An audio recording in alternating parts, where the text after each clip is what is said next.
There we go. I think the problem was that the mic was off here. But we should be good and live, ready for some Rise of Destiny. How about you all? A little bit of Rise and Shine. Welcome, Jonah Ellers. Welcome, Moose. Welcome back. Moose. Moose.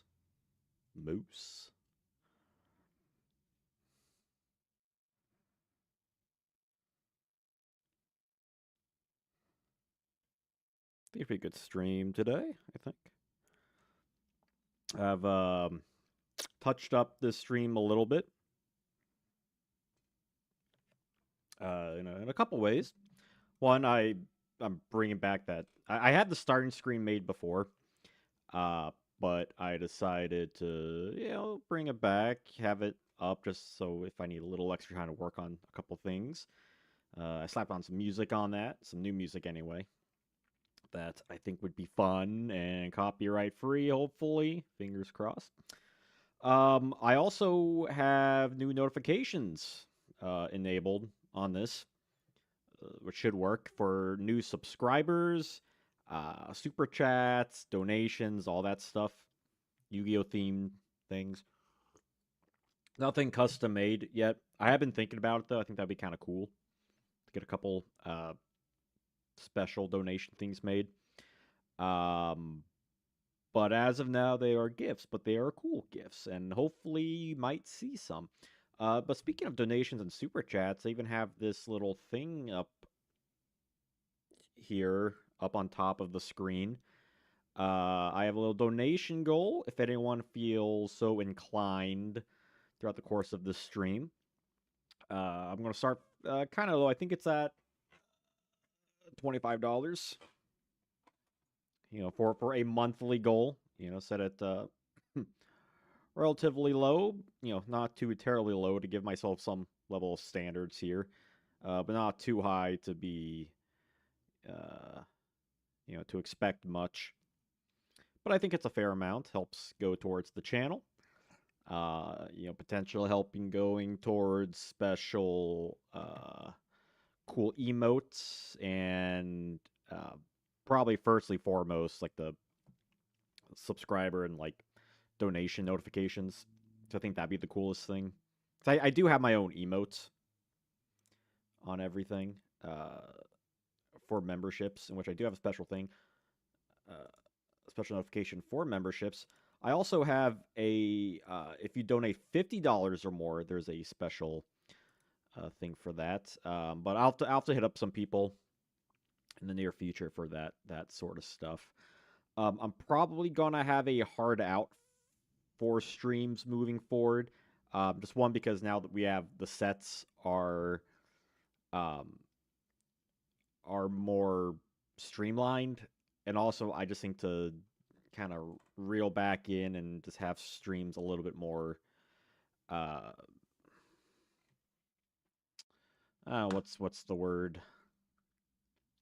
A little more planned out, a little more. I don't know what the right word for it is, but a little tighter, I guess. Increase the focus, but also increase my productivity and keep things consistent. I think that's important too as well.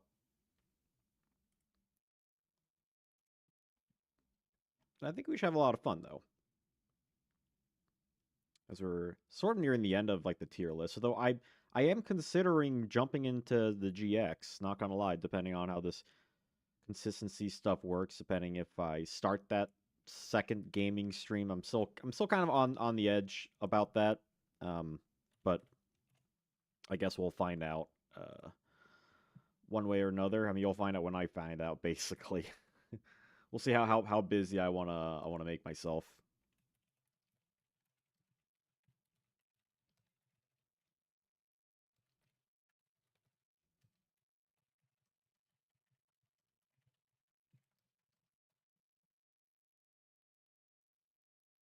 Gonna share this out on the Twitter sphere real quick. Boom. There we go. That should be fun. So I'm thinking for a 2-hour stream. I'm thinking that might be like my max capacity for this stuff. Because we do next week, I will be starting a secondary stream, which will be a podcast stream, which I'm very excited for. It's going to be on Wednesday evenings, afternoon evenings, which that'll probably also be around like a 1 to 2 hour thing, depending on the topic. And then if I do end up doing a gaming stream, it would probably be on Fridays. Again, we'll have to see. Because my main concern about doing that is just coming up ideas for my primary stream for these like Thursday streams. Although with that in mind, uh, it's like, what do I do for these? Because like there are a lot of streams like before the tier list that didn't typically get many views on them. A lot of the ones I just kind of wanted to do, but didn't particularly see much. I'm considering doing like a another format expanded kind of stream, like I did for like I did for Goat and Yuki Kaiba. I might do another one of those. I was thinking about I had planned for months now a water deck evolution stream, but I'd like to do it. I just don't think that the deck evolution streams are really worth it for the amount of interactions they get. So I might just have to like can that one, but we'll see.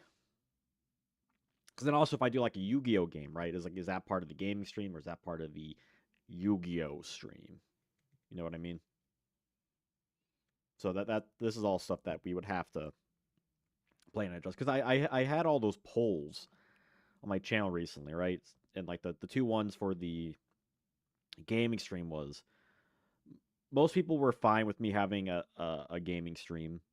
Most people would prefer that gaming stream be a different stream than this specifics than Janjo Live, right? So it might be like Janjo Live, excuse me, Janjo Live, and then Janjo Plays, probably. We'll see. I used to do it on like Twitch once in a blue moon, but again, the poll, and I agree with it too. People kind of prefer to be on like one thing, right? Just on YouTube, not like split around. So, you know, I will agree with that. However, when it comes to this tier list, though, the tier lists are getting kind of interesting. Let me pull up my cards here.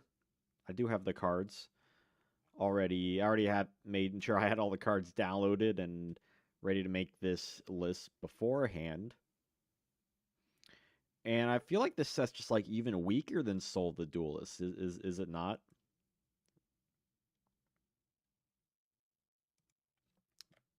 So I think you might have an interesting time with this one. Let me pull up some BG music here.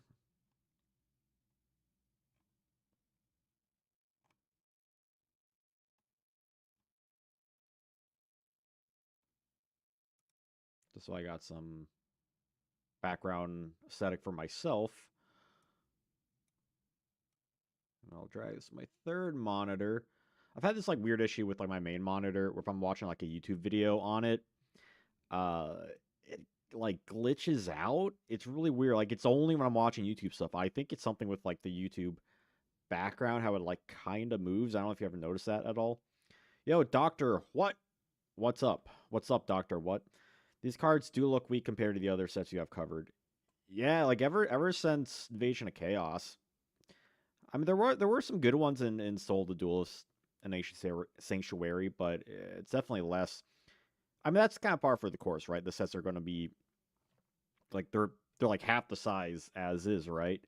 But even still, it's not like the ratios of good cards, bad cards has necessarily changed. It's almost like, yeah, there's less good, or at least broken cards at the very least. Because historically, you know, this this and Solo Duelist didn't have like a huge impact, right? This is a little turns down slightly. Like when this set came out, the main things people were messing around with, right? The creator, cover card, kind of interesting thing. Um, Dark Blade, the Dragon Knight, just because it's like a fusion card, might as well add it. Um, the trap preventer cards, right? Like tactical espionage and creeping doom manta, right? Just to shut off trap cards. And there's some other good cards here that would eventually see play a little bit later. Stuff like the Koichi and Divine Wrath. I've always really liked Back to Square One. This was a card I had, and I really liked that index. It's just a spell version of Phoenix Wing Windblast. Monster Reincarnation was really good too. Though I don't know if any of these cards like ever got limited is the thing. Because like the best one might just be Divine Wrath. And that never got limited. Like Monster Reincarnation's probably up there too, right?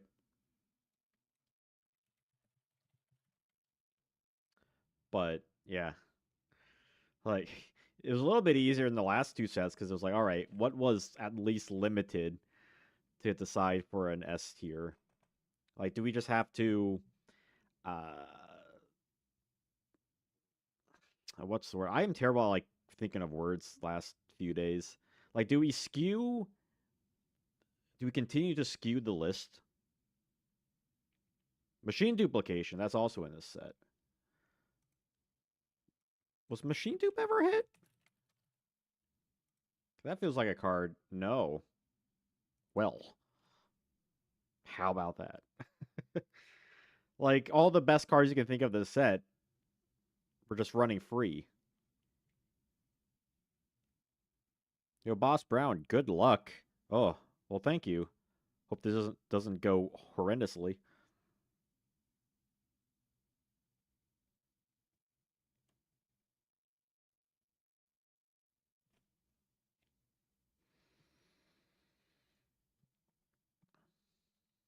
I remember like when I was first starting to get back into retro Yu-Gi-Oh, I saw people were playing like the Koichi. I'm like, oh, they gotta be playing Bokoichi, right? And then it's like, no, people don't even touch the card. Heavy mech support, I think occasionally saw play in like ABCs, I think. Excuse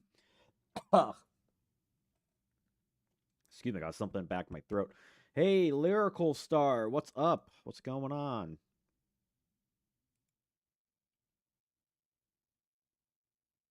We'll only judge you slightly for your mistakes. I mean, at the end of the day, this is roughly subjective and is also semantics too, right? I'm trying to at least be like reasonable, but a lot of these lists, things could, certainly change whether cards are played more or less in the future. Like we recently saw in Warrior format, someone topping first place, even I believe, with a Creator Warrior deck, which is really cool. Even though I don't think Creator is like that good. He's not an S tier card, but he has seen some play in mainly older builds of Reasoning Gate Turbo, but not so much anymore. Right? It was kind of more in the day where you saw cards like that, like the Creator and Bizer Shock.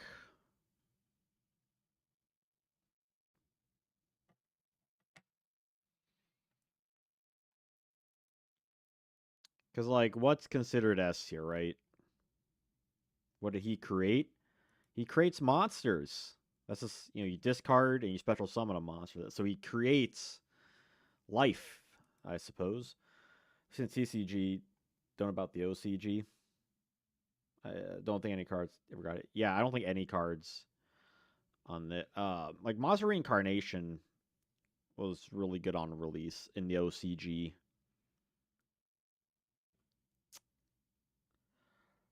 That was like the big one.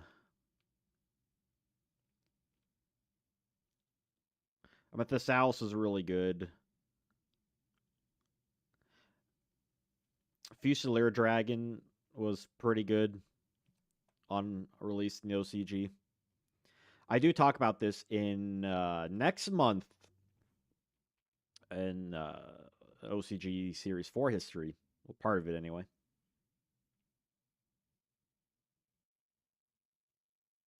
He goes sacrilegious, monster reincarnation, creator.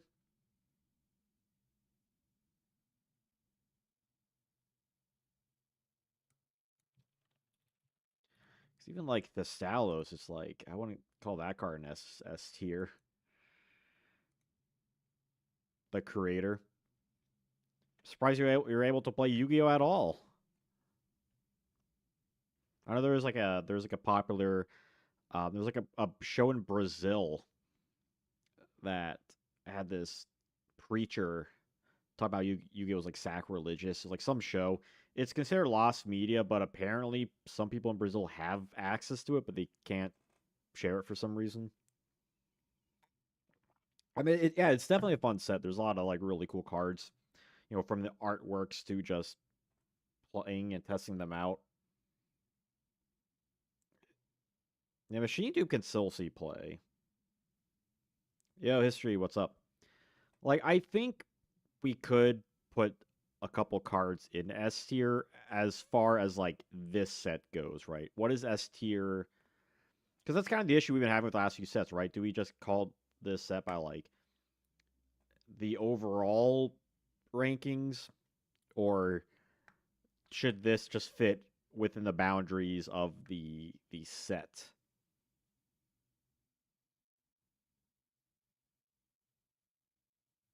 Yeah, that's what. Yeah, we talked about Mind Crush last week. This is Rise of Destiny.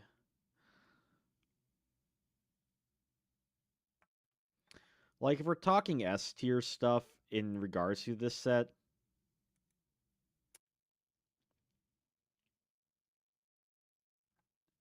I mean, yeah, Machine Dupes still play to this day in like Cyber Dragons, right?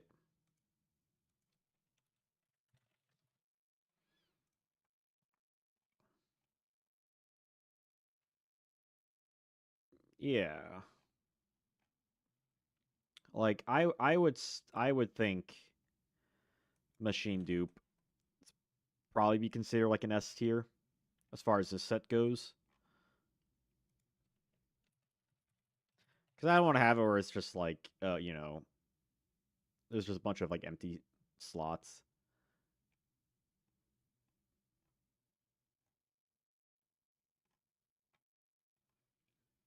Divine Wrath kind of dropped off though, but that's just I think just from the nature of Yu-Gi-Oh evolving. Janjo, what do you think of the Grand Prix? Oh, the like the modified goat format stuff. Yeah, I thought it was cool. I enjoyed seeing it. I think that there's still things that should be adjusted, but I like the way that they're going about it. In regards to like doing more of like a rotation kind of thing. Because I've already done a stream where I've talked about the goat format ban list. Um, in regards of like what I would change personally.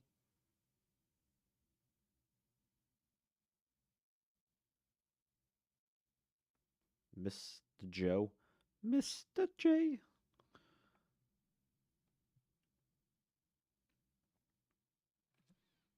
I don't know how often the Koichi, because like I know Koichi was used like I'm pretty sure like with it till like the GX era, but no, he was using some yeah, like August 2008.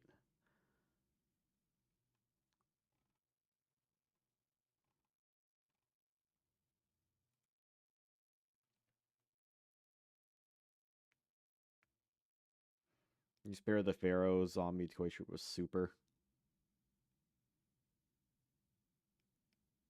Zombie World and the Koichi.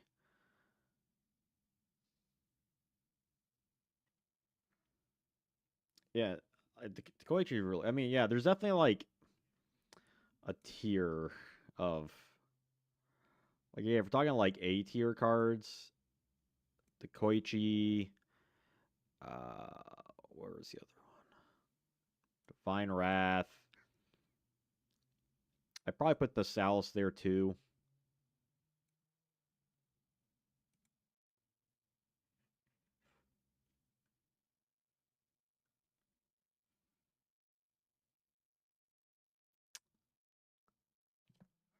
Moth Monster Reincarnation, I think, is a tricky one because I think as a card, what it does is surprisingly unique at for its time.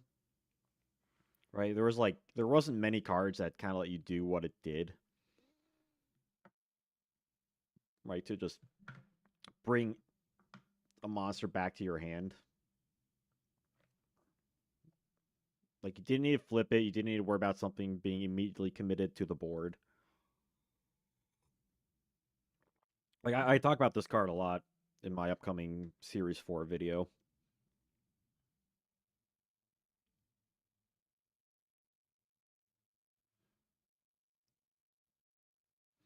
Yeah, I mean in a lot of ways it's better than Warrior Returning Alive because you can bring back any monster.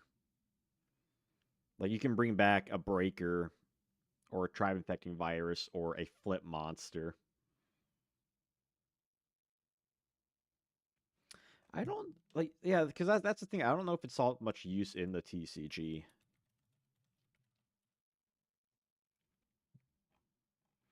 Uh, I mean it's seen. I mean it has seen play like throughout the years. The last like main one was a top eight regional in 2018. Yeah, Spirit the Pharaoh was. We talked about that last week. No, 2 weeks ago. Ancient Sanctuary. It's definitely a cool looking card. Like he's using yeah, Light Sworn, Burning Abyss, Exodia. Like I personally think it's an A tier card just given what it does. Even though it doesn't see much play, I think like as far as card design goes, but like you could even say something like I don't know, like the Koichi, right? Like I mean, goat format is kind of like its main thing.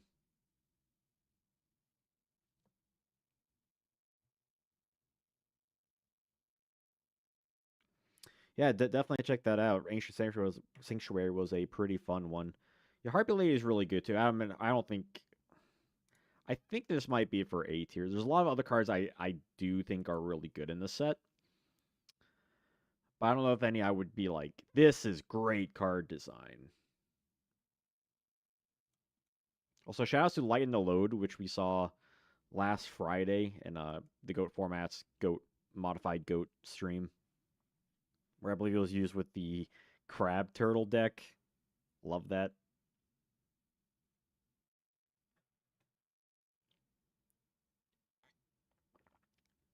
I mean, the only one I think I would maybe consider A tier, maybe like Dark Blade, but yeah, that freaking crap turtle. I saw that. I was like, what? I mean, Abyss Soldier is definitely a problem in that in M Goats, but I think that's just this current format. I mean, we'll see how much traction this gets or how long the community supports it. Yo, Let Lover, what's up? Golem Sentry jump scare. Golem Sentry's not in this. That's or Lost Flaming Eternity.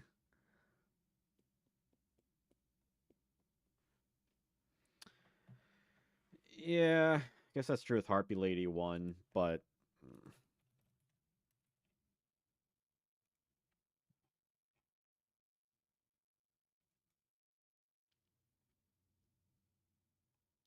I mean, same thing with Harpy's Hunting Ground. Yeah, 2 and 3 aren't particularly played.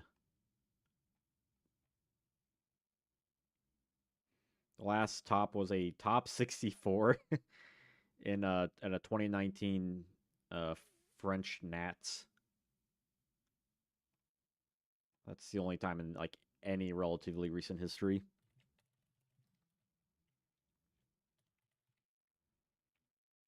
Yeah, Serial Spell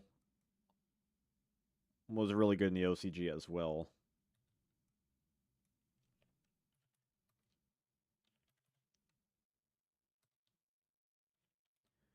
How do you freaking Harpies? Am I spelling Harpy's Hunting Ground wrong?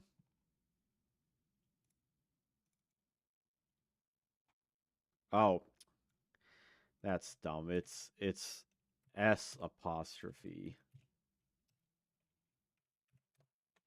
Silly me. Yeah, it's roughly the same.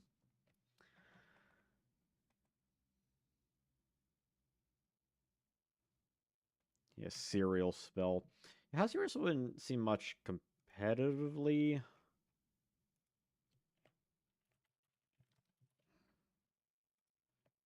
I do like serial.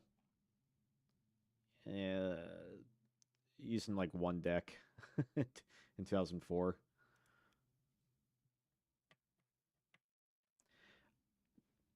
I think well, that's the thing. I don't know if Jing has seen like that much play, or if it has, like how successful it's been. Like I really like the card, but it does have some drawbacks to it. Like I would say B.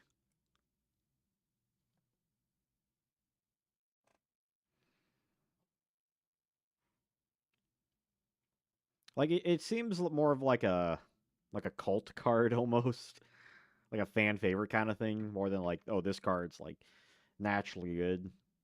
Like if you it's good against certain matchups, but typically if you wanted more removal, you play like Dust Tornado or Moby.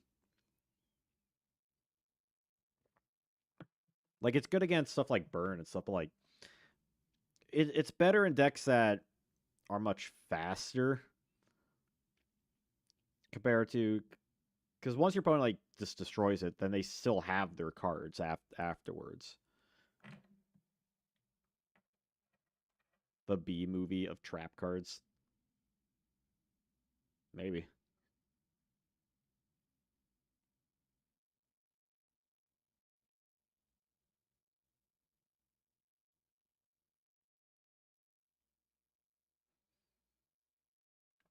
Hope you see one. Oh god, my mouse has been like acting up all day. Hope you're able to see one of my new notifications I put up this stream, whether it's a donation or a subscriber. I don't want to put money into getting new animations and stuff if I don't see nothing. Yeah, it definitely is an interesting set. Like I like how a lot of the cards kind of make you have to think about them a little bit more than just like, oh, this is immediately really good. But there's not as many kind of basic effects. I mean, there are, but not as much as prior.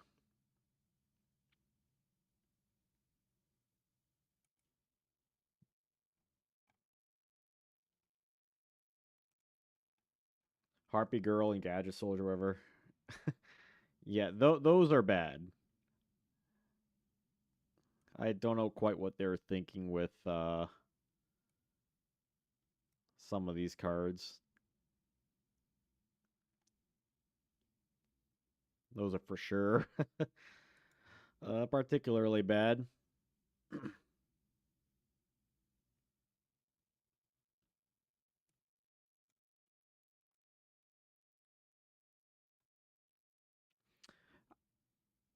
I know to do with a folder full of Harpy Girls uncensored. Goodness gracious. That's commitment.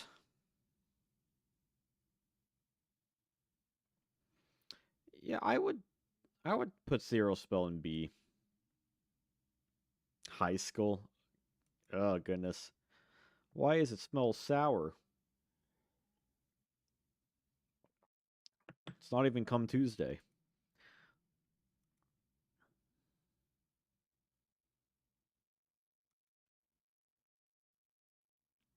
Shout out to JDZ for covering fire, by the way.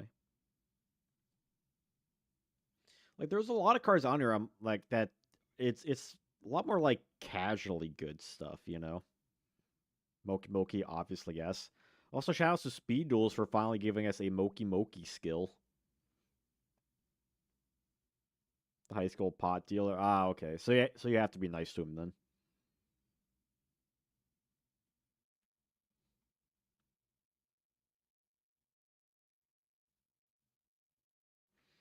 I mean, at least it gave us like Moki Moki support, right? Like we got Moki Moki in the last set, the last Ancient Sanctuary, and that was just more like what is this, right? It's just one of many dumb normal monsters, but they decided to pick that specific card to give it more of actual support, right? Like Gigabyte at he got like he has like evolved versions beforehand, but at least Moki Moki got their own kind of archetype. What do you think about like the trap stoppers? Like the ones that prevent traps from being activated in the battle phase. Like there's quite a lot of them in this set, right?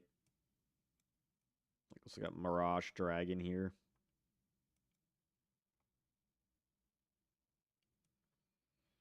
Yeah, as long as on the face up on the field, opponent cannot activate trap cards. Like this is definitely one people were more interested in because this just stops battle traps.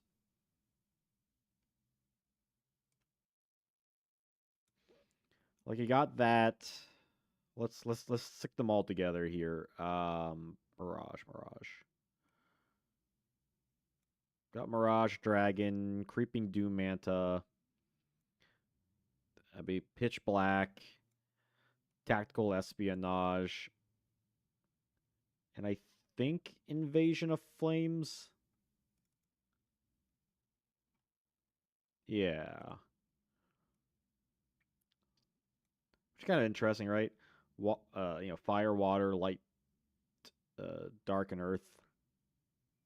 Are we missing one?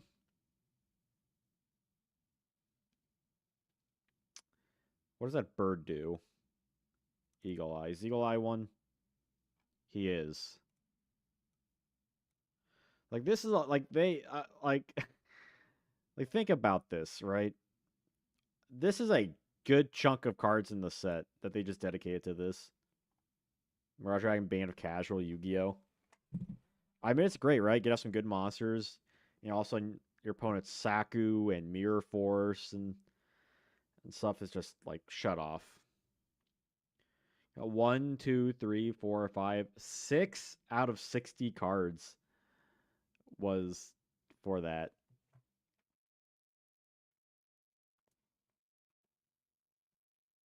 E tier. I honestly think I do think some are better than others, but I think just for fairness of the effect, like I would put them as like these are average cards, right? Like I think Pitch Black and Light and Mirage is better just because of Light and Dark. This lady is good because I believe Tactical Espionage Expert is a warrior, so you can search it out. Yeah, Creeping Doom Manta has some water synergy.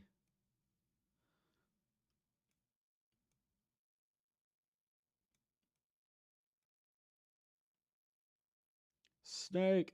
Yeah, it's definitely like OG Metal Gear.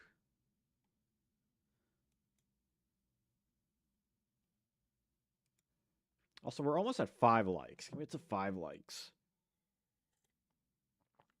No, I'm pretty sure they all have the same effect.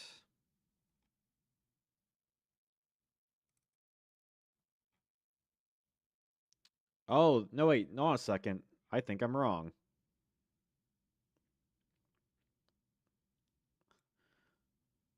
Egg on my. When this card's normal summon successful, no traps can be activated. Oh, snap. Crackle pop. You guys are right. They just sound the same. Okay. An invasion of flames. No trap can be activated. The bird. No trap can be activated. And Manta. No trap can be activated. Okay. I mean, they have very similar effects. Invasion of Lames. Got him.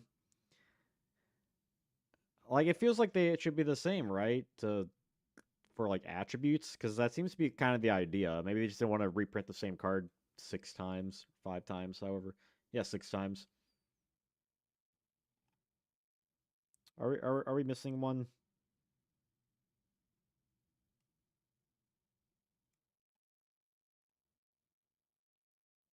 Nevertheless.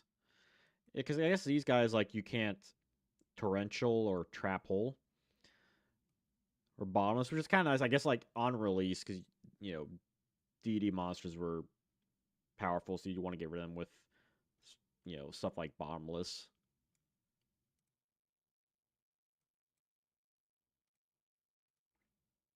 Yo, Tylen, what's up? Play your pathetic cards, Janjo boy. Yeah, I would put like I know there are some decks that like try it out. I believe Creeping Doom Manta, but yeah, I think the ones that stop battle phase are just significantly better. Also, just by stats alone, because Pitch Black and Mirage have at least 16 attack and are light and dark. Good thing people are calling me out on this. Hey, 6 views, 6 likes. Let's go.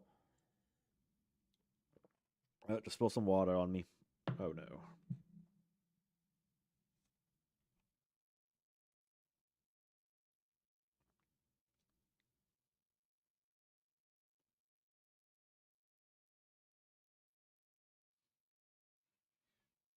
Exodia, no. The unstoppable Exodia.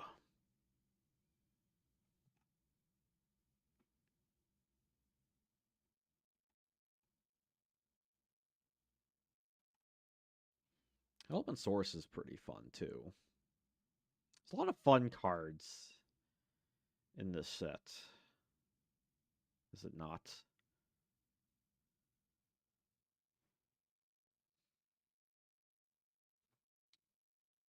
Yeah, Harpy's Hunting Ground and Lady One are of equal value, I think.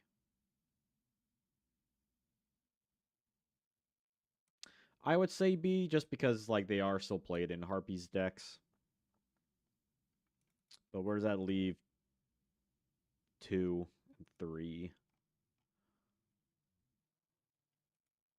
I mean 2 has uses, right? At least, in certain metas. It's basically just it stops flip effect monsters.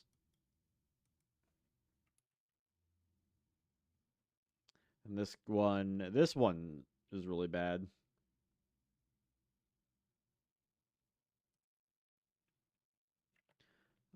I think I put 3 in F. 2 is a bit better though. Honestly, I put 2 in C because it is like matchup dependent and like it's not inherently bad or anything. It's just it's not as good as like the other ones.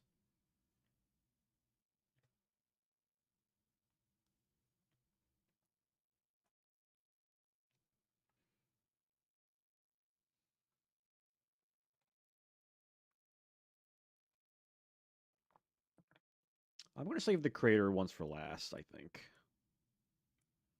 let's save the best for last. Like once again, I really like the vibe of the set. Right, feels a little bit different than the other sets.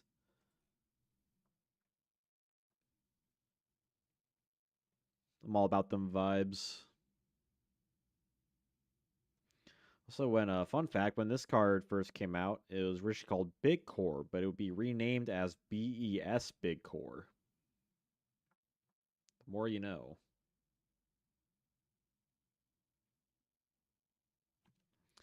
The Fusilier Dragon is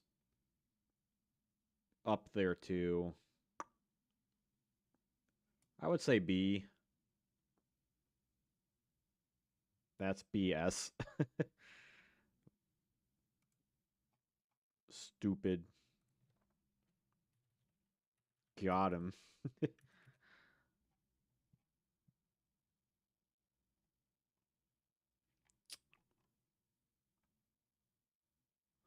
You know, I'm tempted to put Fusilier up in A.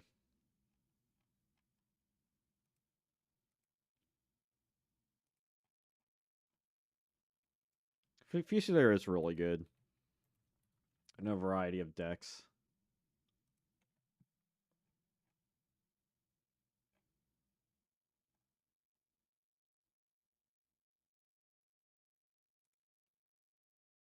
He's a big boy. Dark Blade Dragon, I think, is one that's a little interesting.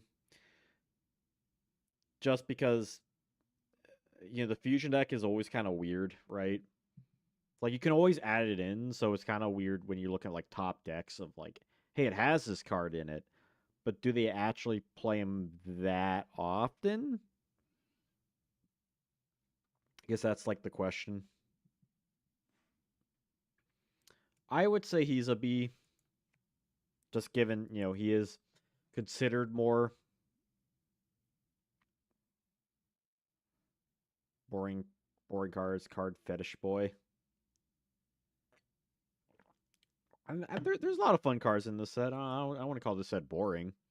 I mean, I have a 60 card set. I mean, there's nothing like so incredibly powerful, but honestly, sometimes it's okay if like a set's like that once in a while, right? They all don't need to be big heavy hitters. Just give the meta a few new cards, especially since with 60 cards, they're going to be releasing sets a little more often, just because they're smaller.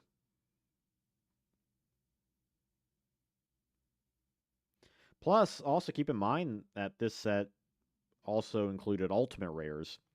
So if you got like a box or a pack or whatever, part of the appeal of it is getting those like high rarity stuff, even if they're not necessarily broken cards. Because I mean, honestly, you might not even be playing with them if you pulled an ultimate rare, right? That's something to consider as well. I really like Back to Square One. Like I played that card a lot back in the day. Like I think it has some uses, right? Like it's Phoenix Wing Wind Blast, except you don't need to set it. You can't use it during your opponent's turn, which is unfortunate, but you can be more proactive with it, which is cool.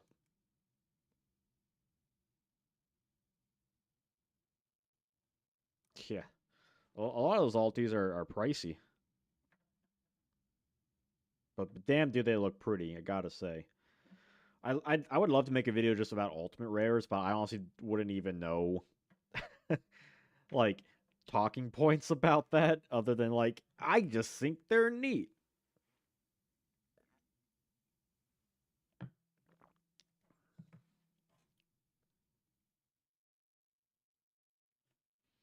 Like I feel like Back to Square One, I would put that in C.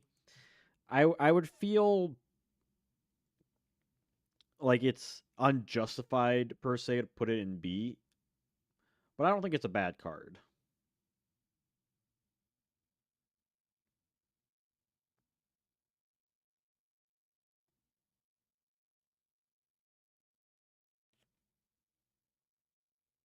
Like I don't have many ultimate rares. It's a very small amount. And I really should up that. And I also really like OCG Ultimate Rares. OCG Ulties, they had way more cool stuff than we got, and I'm very sad.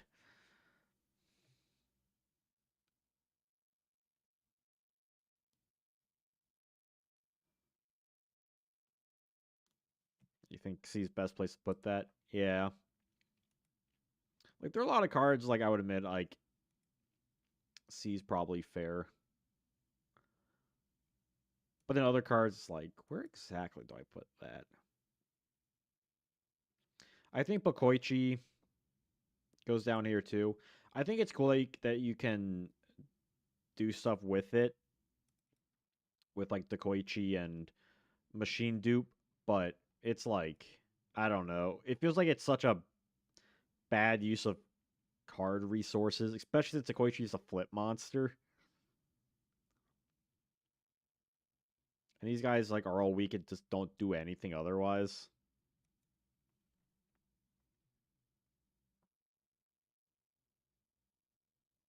But I could be convinced it's like D tier because there is technically stuff you could do with it, but the Koichi is just for fun. It, it is silly, but I think it would have worked better if the Koichi is like had a different effect, right? Or either it was like when a Bakoichi when this card's summoned, depending on like Bakoichi's on your field or something, or this card gets out Bakoichis, or Bakoichis can get this, just something. I don't know. The train community. Uh, okay. I'll bump it up. Bump the jam. I suppose it has a little more use. Because I feel like I've seen like maybe two decks in my lifetime that have like ran it.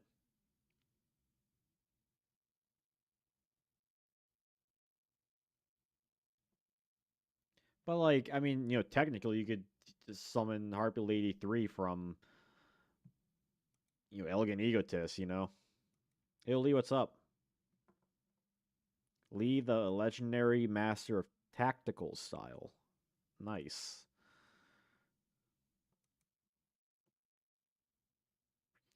But like Bakoichi is just I don't know.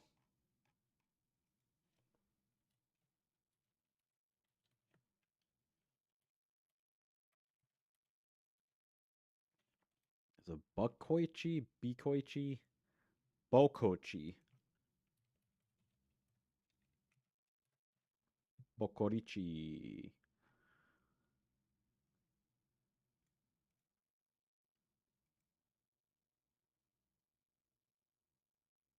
Gimmicky duel for fun. I'm gonna. This feels like it's kind of card that would have like a fun speed duel skill, like some train skill. Oh, this stream's all about me wasting my brain energy on these frivolous. Well, I wouldn't say frivolous. It's potentially semantics, but I try to give good reason with the cards.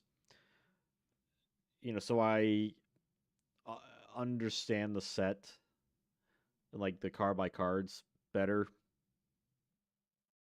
Get some historical value with the cards. It's good. It's a good mental exercise to consider the following.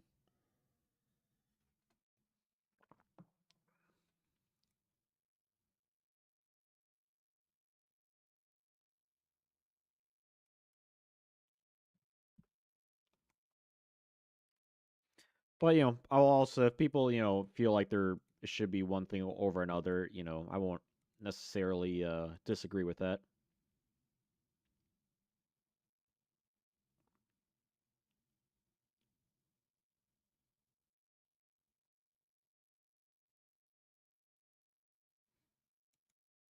Did I ever a Nightmare Penguin? I know like some decks have ran it, but like any actual meta decks.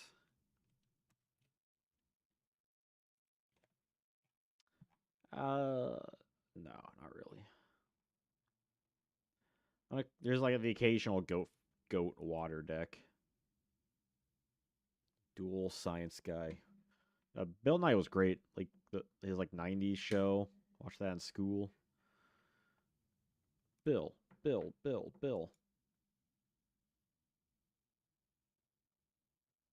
Is that Moki Moki? Moki Moki. Yeah, we even got that kind of. I don't know how recent it was, but Moki Moki Adrift. Like that's cool. We're slowly getting Moki Moki support. Like we need a Moki Moki field spell or something, right? Like we need some Ojama level Moki Moki support because like when GX was out, right, it was like you got Moki Moki, you got Ojama.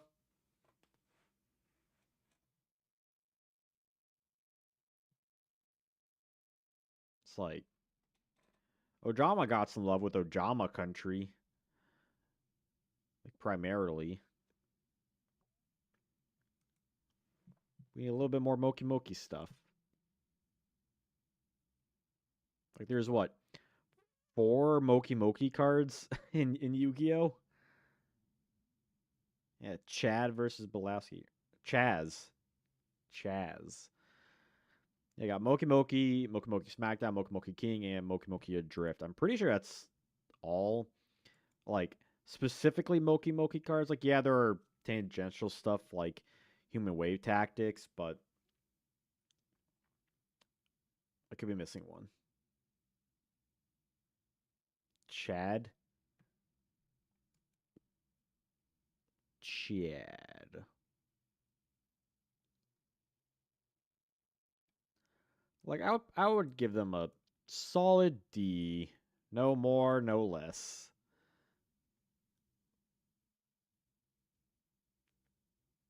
Chazington, Princeton. Which, by the way, if anyone hasn't realized, up above the stream, the the list, got a little donation, a monthly goal going on. $25. That's the thing. Apollo Creed versus Belowski. Just wham! Knock him out. Living in America, my man. Mm. Moki Moki Dragon. There you go. Can someone whip that up? Tragedy was win for clown decks. People played clown decks. I remember when Go format was like first coming back, you saw a lot more clown control stuff, but it just kind of died off.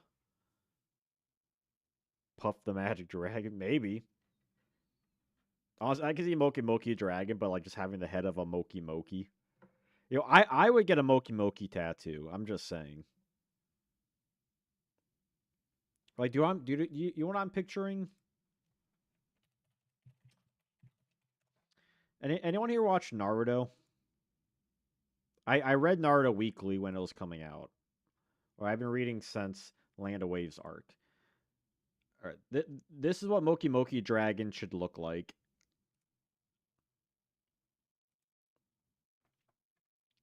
Like this, but with like the head of Moki Moki. Like this is what I'm picturing. Yo, Mr. Green, what's up? Boruto's still good. I read like when before Boruto was like Boruto, they had it was like Naruto was like 700 plus. It was like 5 chapters or something like that. I don't know if that's what it's still called or if that was renamed or something. I've been hearing that the like blue was a blue storm vortex or whatever it's called. It's like pretty good. So I used to think Mokuba was driving back of cocaine when I was younger. I mean, I always thought Moki Moki was a big pillow.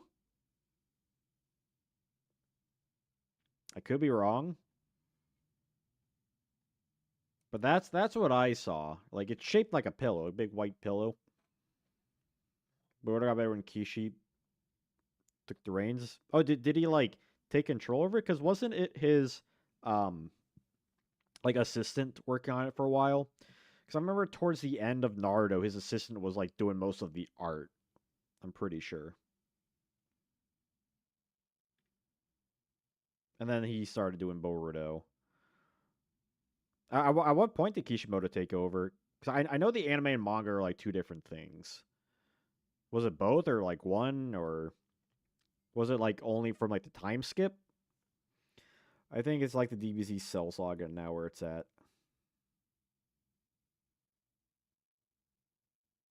Okay, interesting. Like I was super into Naruto. Back when it was, I don't know if culturally relevant is like the correct term, but when like the main series was still going on. Took over a little before Blue Vortex. Does anyone remember? I might be the only one who remembers this. Back in like maybe the late aughts, early 2010s, there was a website called Hokage Room. Does anyone remember that? Hence, they got better. Okay, I was more into DBC than Naruto and One Piece. I mean, I'm a big fan of all three. Uh, I think they're all really good. They all have their own things to offer. Um, Naruto is kind of that series where I was like a big fan of it when I was going on, but like when it ended, it was just like that was it. Like I never really think about it too often. Hokage Room sounds hot. I mean that place was really cool actually. Yeah, it was essentially like a forum kind of thing, like a Naruto forum. That thing was kind of big though. Like you could get points on it and redeem them for um for merch and stuff like posters and like figurines. Like I remember I got like a Storm poster and like a little Sasuke figure from there. And you could have your own clans. And I had one of the biggest clans on the like entire site, um, which was really cool. Pre me doing YouTube stuff days. Or I guess I probably would have like had some stuff on YouTube at that point, but that was like way long gone. 2008, 2007. I do want to. I do want to see Shaman King. I remember really liking the show when it first came out, and I remember reading a little bit of the manga, like in Shonen Jump in like 2003. Yu Yu Hakusho. That's up there for me. I can watch Yu Yu Hakusho a ton. What I've been getting back into a little recently is Full Metal Alchemist Brotherhood. Love that one. Is the Shaman King anime just like a redone version of the original? Sticks to the manga more. See that's what I like about a lot of like the new animes. I mean, even Yu Yu Hakusho, as much as I love Yu Yu Hakusho, they skipped like some of the early chapters in the manga where Yusuke is just like helping out people. Which I mean, for as far as pacing goes, is fine, right? Like I understand changing some things because then why make an anime, right? if like if it, like otherwise you can just read the manga. Um, but I've been claiming this. I feel like every other stream, but Yu-Gi-Oh needs like a more true to manga adaptation, one that's like actually animated well and just shows off everything because it's such a shame. I don't think we'll ever get it because Konami has the rights to everything, but it's such a shame because the manga is so good and we have the anime we have just does not hold a candle to the manga. I skipped around a lot during the Dark Tournament or after the Dark Tournament. Yeah, I don't know much about that, but I can believe it. I mean, I really like Chapter Black, except for the ending, but I think most people agree on that. That the ending was just like the arc was like getting up here and then it just took a nosedive. I need to read more stuff. I need to get that. I wish the Shonen Jump app just had more stuff on it. Like, why is it so hard for me to read Bobobo? You know? Oh, Inuyasha. Yeah, I watched Cowboy Bebop last year, and I finally got through Inuyasha like 3 years ago. I remember watching Case Closed on Adult Swim. I remember really liking that because I was on like fairly late. Actually, I have a 4K of Ghost in the Shell, like the movie. The Samurai Shamblu. I need to watch Roni Kenshin. Like, I really haven't seen much anime, but the stuff I have seen, I really liked. I still need to watch Neon Genesis. Like, there's so much things. I just don't have. Well, I don't put the time aside like watch through TV shows. That's my thing. Like I have like once I start, right? Like once objects in motion stay in motion. Like once I start, I can continue with it. Like I'll just no life it. Even like but like some manga like Bobo, like the online scans are also I don't know what they are now, but like for the longest time they were kind of trash. And I don't know if it's like that for certain mangas over others or what.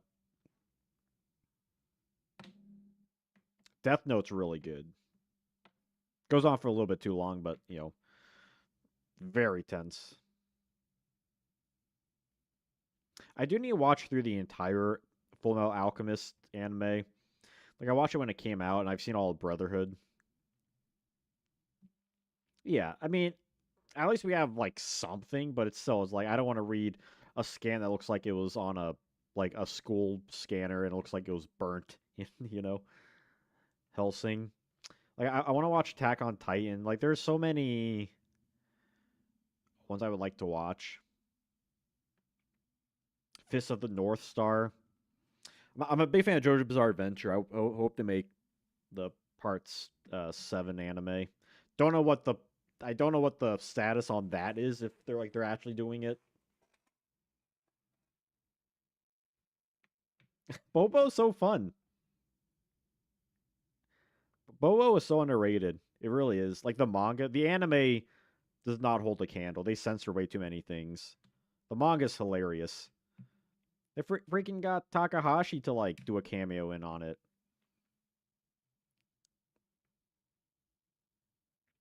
Yeah, what is up with JoJo's promotion? Right, it is like such a fairly big anime. It's been going on for so long, and just for some reason, it just doesn't get like any promotion. It's so bizarre, right? Like unless you're in like the fashion industry or stuff, it's just like what's going on with it? I mean, I should just read the manga.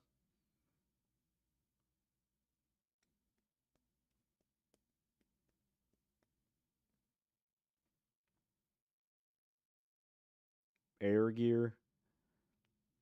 I remember liking was a Prince of Tennis. Um, I remember enjoying was a Hikaru no Go. Uh, was it uh dunk slam dunk the basketball one. There's like that box. There's like a boxing one I heard it's pretty good. Is Ultimate Muscle any good? I mean, yeah, but that's I mean, animes like it's just Japanese humor in general, is it not? I used to have a Go board, but I never got around to playing it, which unfortunately I do not have anymore. But I remember enjoying that manga. Oh, Hunter x Hunter I need to do, but I know that's like it's like Berserk, right? Like it's not even finished yet, but it's been going on forever. Like I do love um who was the Togashi. Like I do love Togashi stuff, but yeah, it's also a shame that like he should have been finished Hunter x Hunter like a decade ago, in all honesty. Hajime no Ippo. Would I watch a Yu-Gi-Oh anime? OG characters as adults. If it's, I mean, if it's good, like we get those movies and stuff. It's just like with no Yami, it's like I don't know. I rather just them just make an anime that's a true to manga adaptation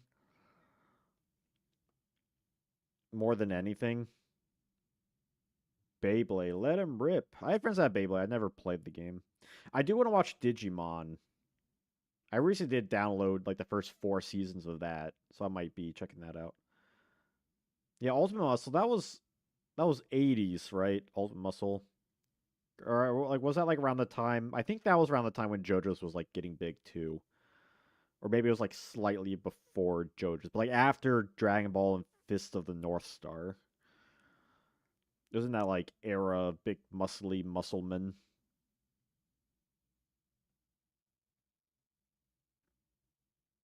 Yeah, you think I would have seen Hunter x Hunter already? But again, there's so many animes I haven't just seen.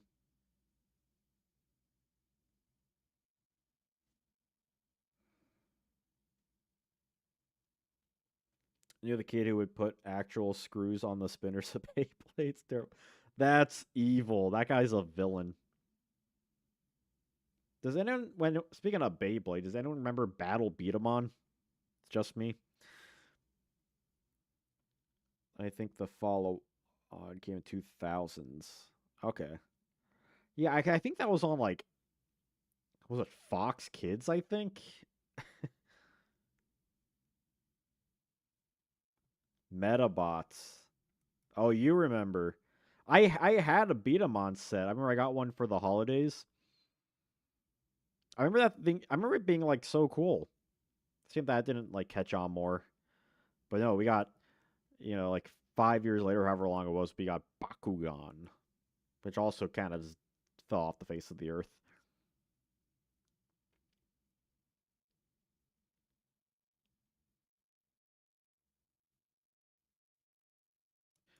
Those things kind of remind me of like was it Gundam SD, where they're like chibi Gundams. Hamtaro, goodness.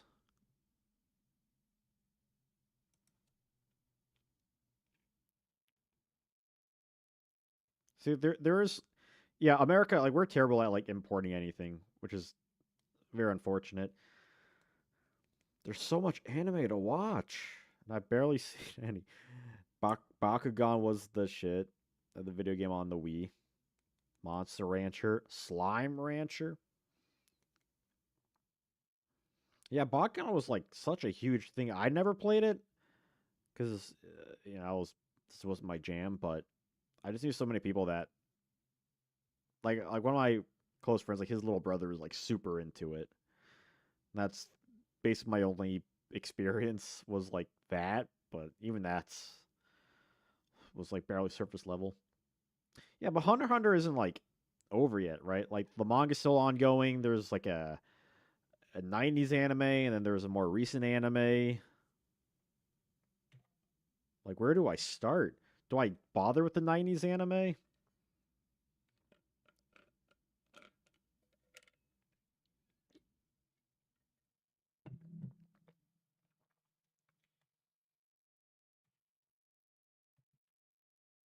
Watch 2011 first. Is 2011 even like up to date with the manga? Because I know the manga comes out like there's a chapter what like once a year, if that. Because then it like fairly infamous of him not writing either for health reasons or he's just. I've also heard I don't know if it's a joke, but he's too busy playing Dragon Quest. Hunter x Hunter today and posted today and yesterday. Post from the news site on Twitter.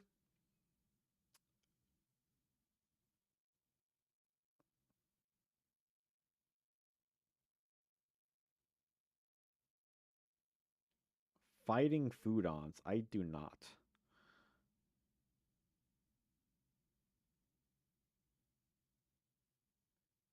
Just ignore that. It's fine.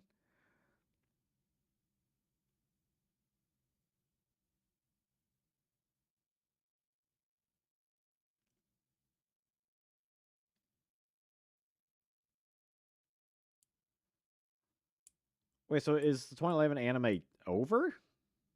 Like, did that like have an end? Like an end? Like, did it pull a Full Metal Alchemist 2003? Or just made up an ending?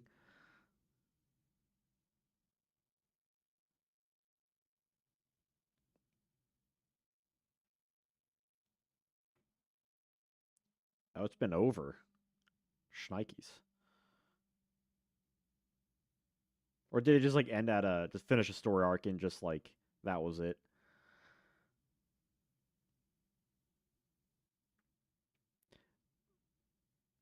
Was Digimon created as a game like a thing first? Because Pokemon was a game first.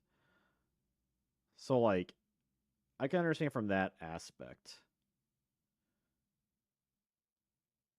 Where if Digimon was like made more as like a show first and media secondary. Finish major story arc and then ends. I hear a lot of people talk about some of like the arcs. Do they cover like all like the big ones, like the ones people talk about? I guess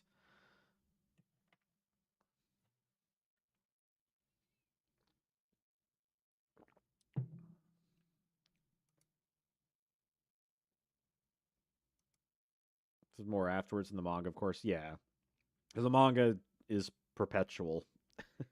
Apparently,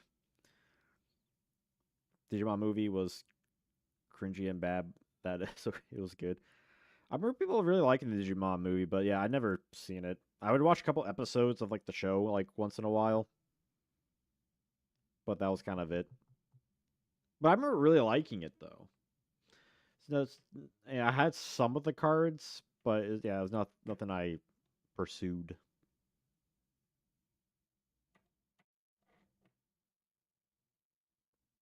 I have to jump on Hunter x Hunter. Is Digimon like any good? Like, is Digimon even worth watching? Monster Rancher all the way. I don't think I've heard of Monster Rancher.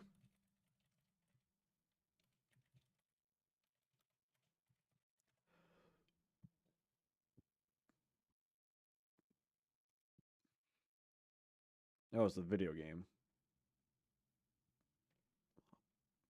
Hunter x Hunter is slow burn, but got you sold all over a series.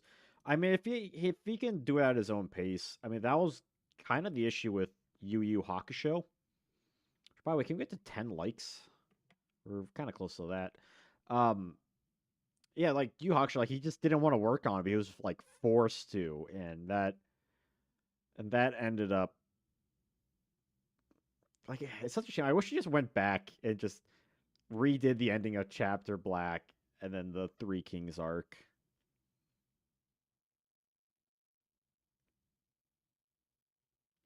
Yeah, I'm talking more about like the Digimon um anime. The card game looks kind of interesting, like the old one and even like the new one. I don't know if I would get into it, but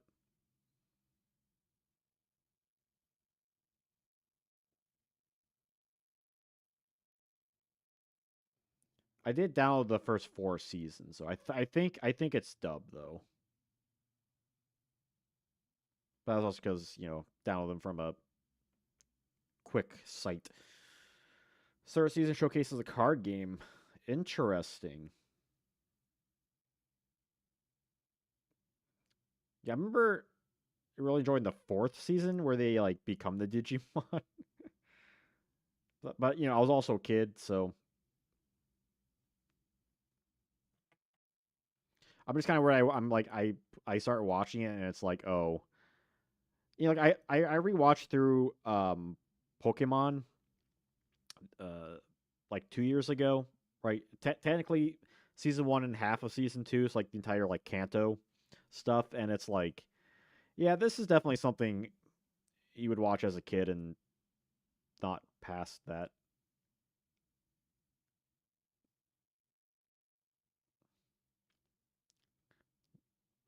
Well, I grew up, but I'm still here talking about Yu-Gi-Oh, so yeah.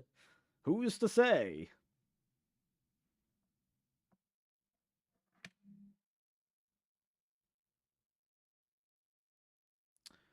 Yeah, maybe I should at least Try if I can find the subs because I do. I mean, I'm a sub guy, unless like there are specific anime that the dubs are actually really good, like Full Metal Alchemist or Yu Yu Hakusho.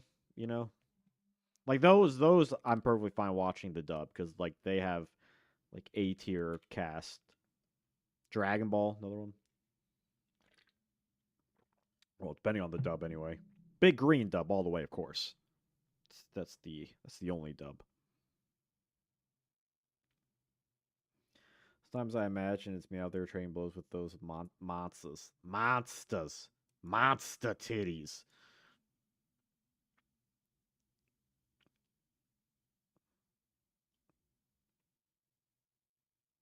Hmm.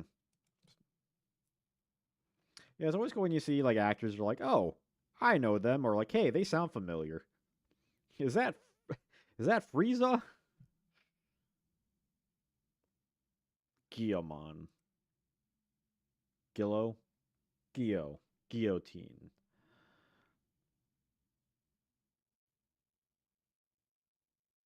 We need a Janjo anime.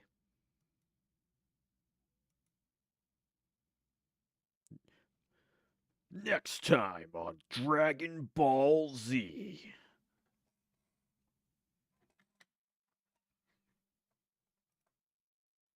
I'll destroy this entire solar system. Just load up my Newgrounds soundboard. Wow, shoo, whoosha. These are Dragon Ball sound effects. Sasuke Samurai. This guy was it 4? Where does he go? Larry David Frieza. Larry David Frieza. Let's see.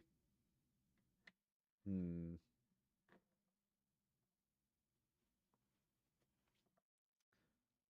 What would be a good like Larry David impersonation?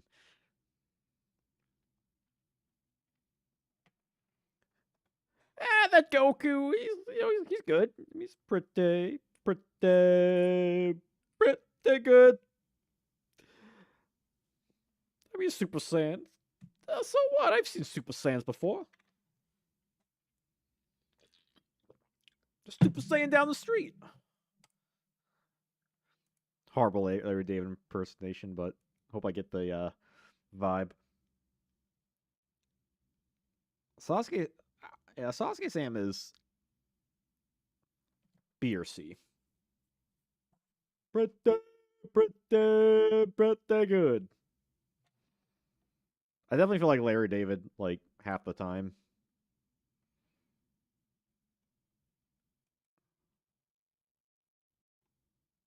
We're both Jewish Americans. We both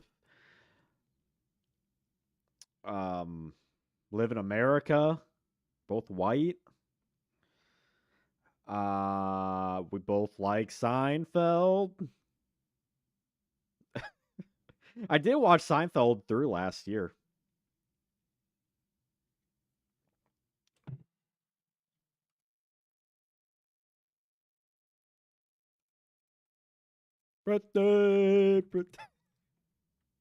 I should watch all through Curb Your Enthusiasm. That's like a show I'll watch episodes like here and there.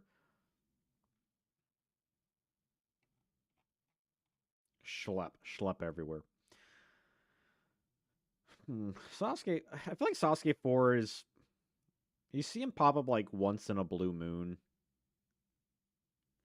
and I feel like it's more than these guys. I feel like B. I'm a little bit of a schmuck. I got a little schmuck energy. I think anyway. Furin Kazan. This is a card I think is like kind of interesting. It's mainly used for the Doriado deck, but it's really good in the Doriado deck. We do be schmucks.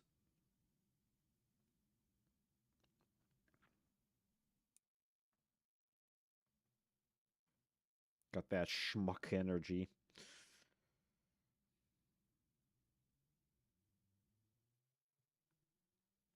Like, has this card like ever been used outside of Doriado? Like, can it? Can you imagine a card that's makes like every monster on the field all four of these attributes?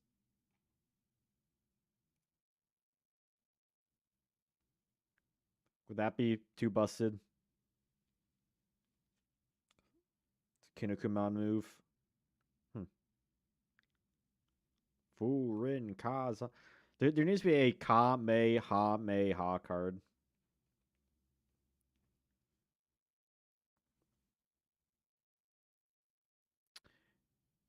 Yeah, that's true, Pele. Lawsuit. I mean, is Kinnikuman.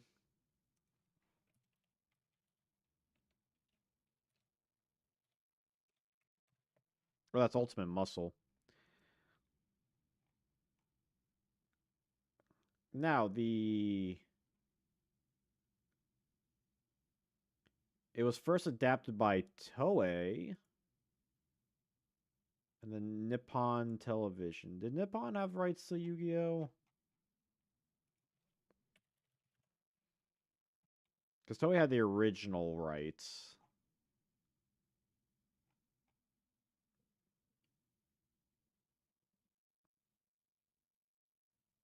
Yu-Gi-Oh! Duel Monsters. No, that was Studio Gallop. Yeah, yeah. See, like this card. I mean, it's horribly power crept, right? Like, we have Lightning Storm and Triple Thrust Tactics and Talents, but as a trap, though,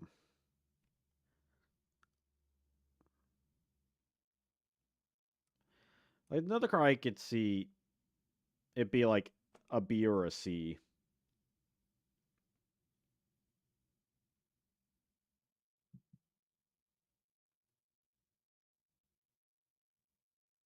Played Dual Monsters. I played Magic and Wizards. Actually, there's something interesting about that. I'm gonna say for a video, but I need to look into a little bit more. But I play Yu-Gi-Oh. I feel like I want to say C, but I could see this moving up to B at some point.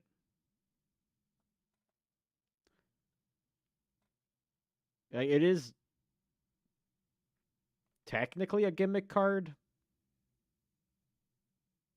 like by like the ways of like you would play it.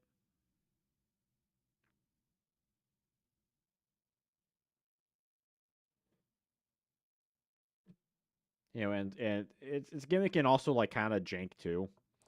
But I could see in the future something happening where this card gets better, but we just have yet to see that. And it would take like very specific stuff to do that with.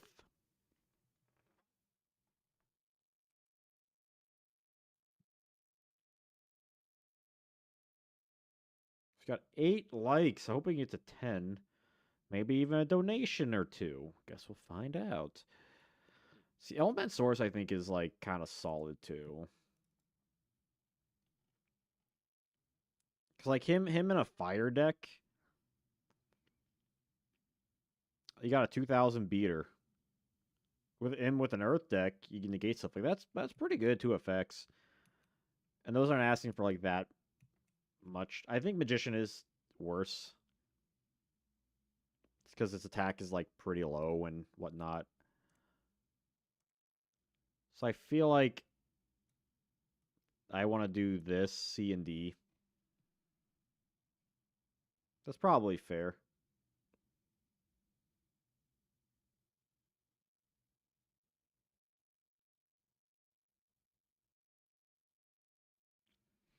Honestly, I could even see a world where Element Magician is an F. It's because like, what, you can't switch it? Okay, big whoop. It can attack again with 1500. but also like think of other cards that can attack twice. BLS, you know, a million times better. Tazza the Zapper, you don't need another card on the field for that. And Mermaid Knight, which gets benefits with Legendary Ocean. I don't know. I think Element Magician might be F. I think it might be F.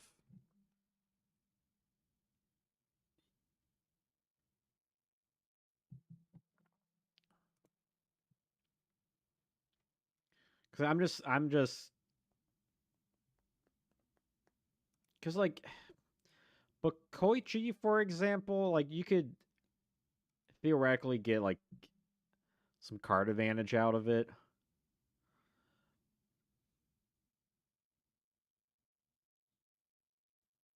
and some fun out of it too, for that matter. I just don't think you really get any of that with Element Magician.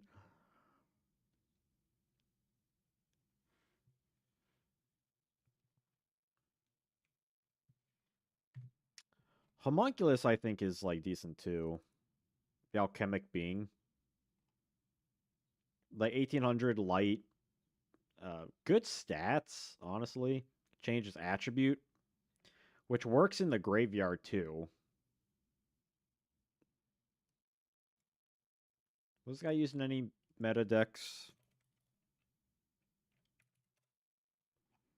No, but I think he's still like pretty solid, like specific decks. I think he's B. I think he's like kind of in the same vein as like a Sasuke Samurai, where you don't see him like that often, but like he can show up once in a blue moon.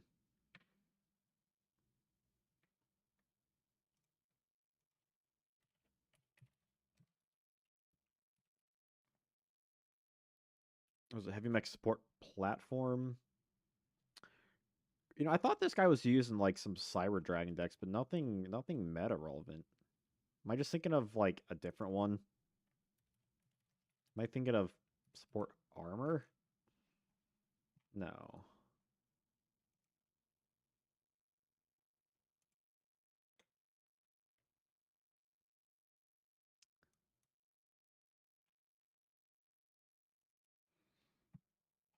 Because you can get this guy out with Machine Dupe. It's a union that increases by 500 points.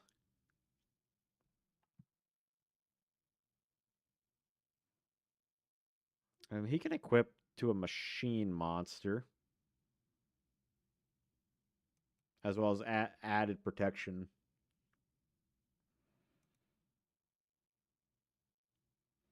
So I would say C. It's fine.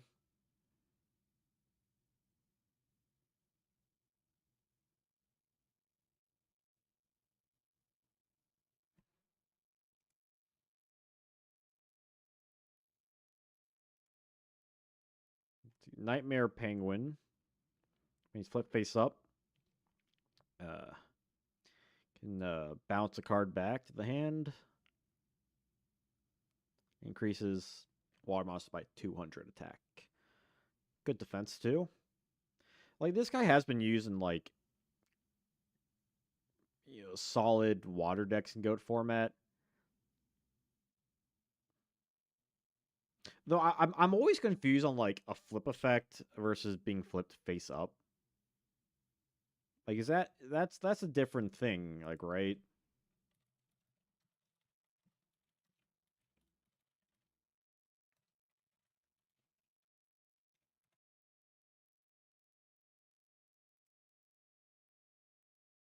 I remember Penguin the Big Five deck master. Yeah, Grump or Crump. It was Crump. I'm a Crump and you're a Crump. Hey, we're the game Crumps.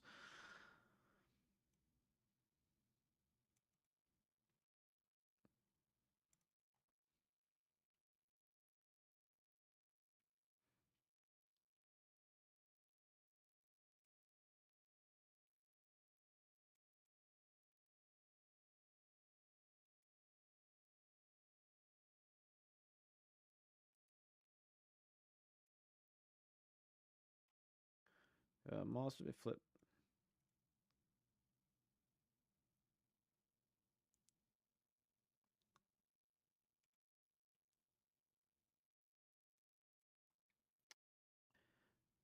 I I feel like he's also B, just given what we've seen with like water decks.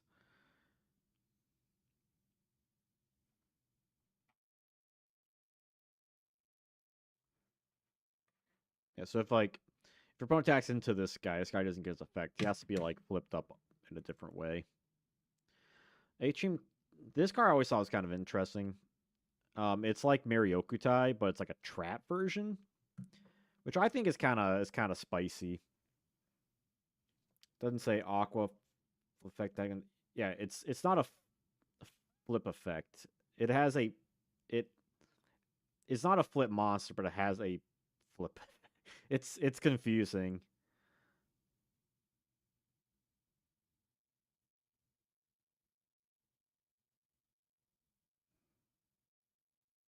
So like if your opponent attacks into it, it does. I believe it does not get its effect off.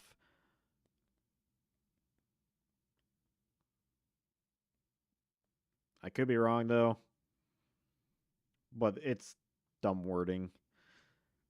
That's kind of the problem with Yu-Gi-Oh though, right? Is just the linguistics of it all.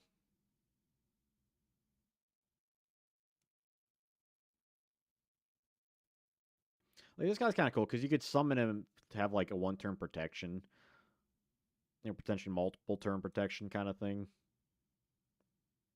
Low key dumb, yeah, yeah. I don't know. I'm sure there's like a reason why they made cards like that.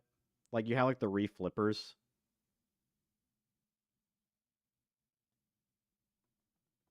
but it's like yeah, they should just kept it simple.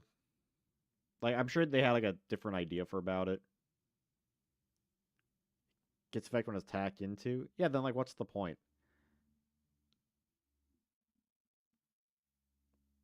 Like what you can't like ceasefire or like knock it, like and you get full advantage. Like is that it? Right? I think A team is not an A, but I think they're a C. I think it has a useful effect. It won't get banished from knocked. Can't recycle from Night Assailant. But it's like I don't know. It just seems silly. Like that was like their design purpose, right? So monsters that don't get hurt by that.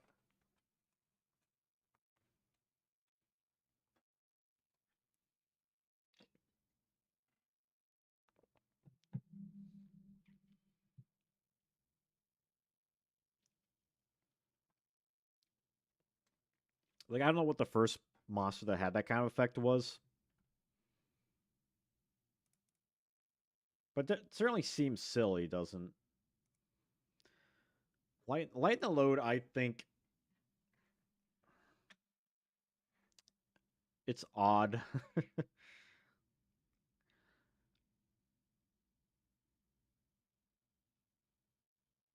Like it has some use. Like it's nice we got this card, right?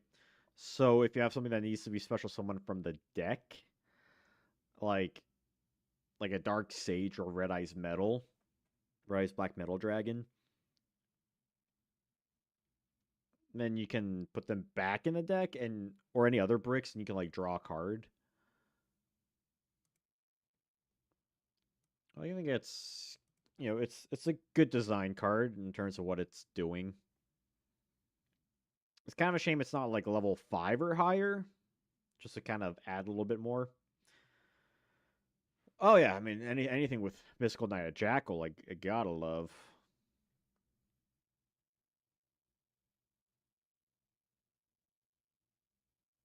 But it is kind of funny though, like the idea is that you reshuffle Jackal back.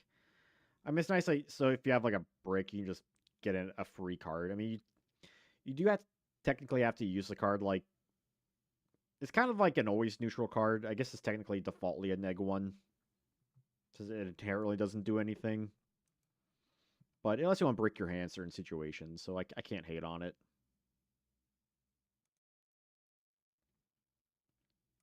Mouse dispersion I kind of like too, because it does have like some technical use, right? Destroy if there's like if you're facing a deck that has a bunch of continuous traps, it's like a general effect, and you can, and it's a quick play too, which gives it more use over like a like a feather duster. Yeah, add a brick to get rid of a brick. Yeah, you kind of have to like use lighten the load twice to get any like real advantage from it. We also get spell purification, which is kind of the same thing as mouse dispersion, but for continuous spells. So they both have like a use.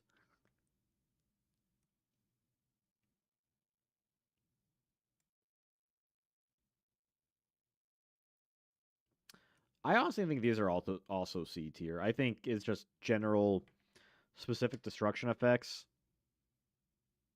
can always come up.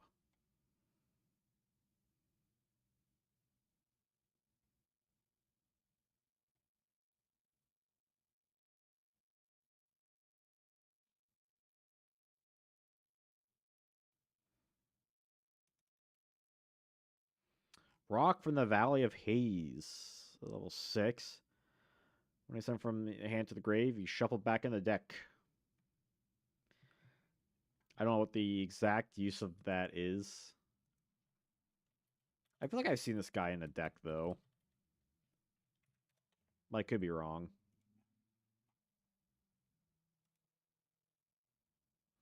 I might be thinking of like a different, like a retrain version of it.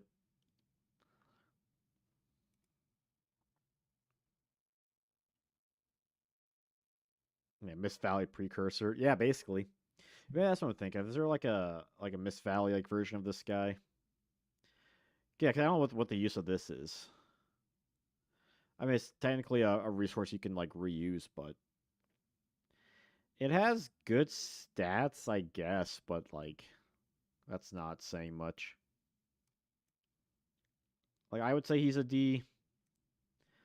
I would say he's like designed poorly, but he's just kind of underwhelming.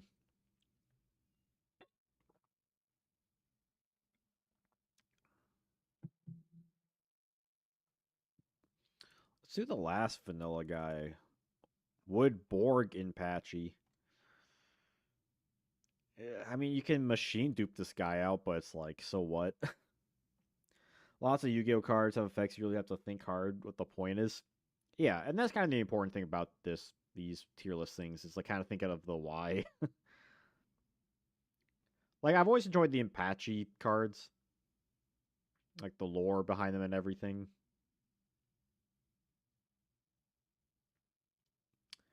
Yeah, well, they're clearly half of the Gravekeeper thing was like meant to be a burn strategy, but they never really went anywhere below dipping their feet into it because they had stuff like Cannon Holder and Curse and stuff, and we saw more burn cards in Pharaonic Guardian, right, like Dark Room with Nightmare and Nightmare Wheel, Coffin Cellar.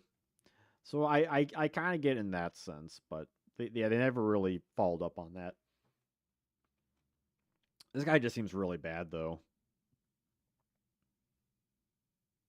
I mean, you could run like a. I mean, I suppose you could run a kind of deck that's like, like a stall thing, right? Gravity bind, level limit, machine dupe this guy out. Because machine dupe, you just is just attack, right?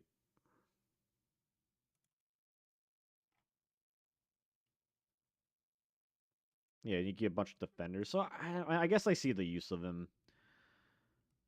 I guess I'll give him a D. Put him next to Boko.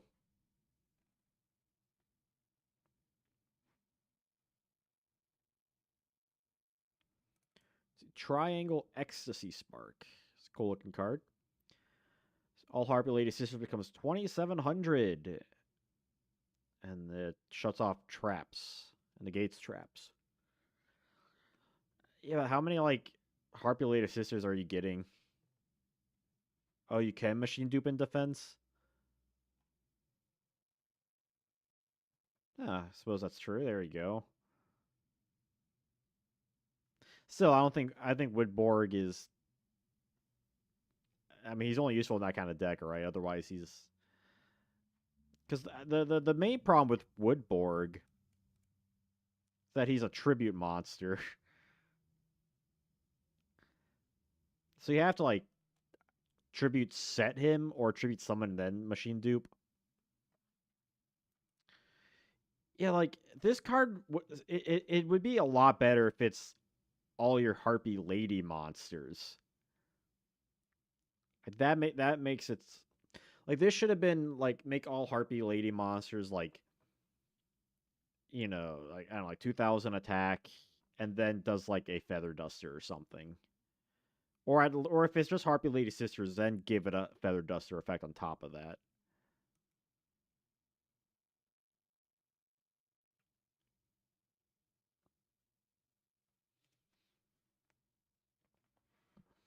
It's not even like a permanent buff either.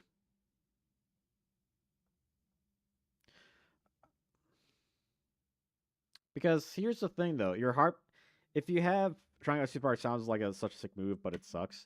Because like Harpy Lady Sisters has what like 1950 attack. My memory serves me right. So why not just equip it with Axe of Despair?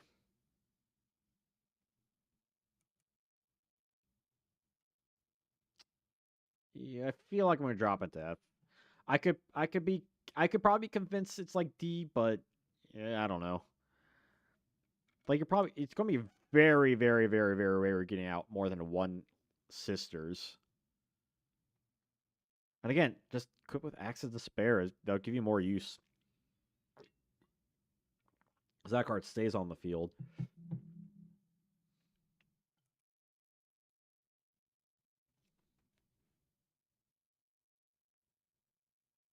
Pathetic.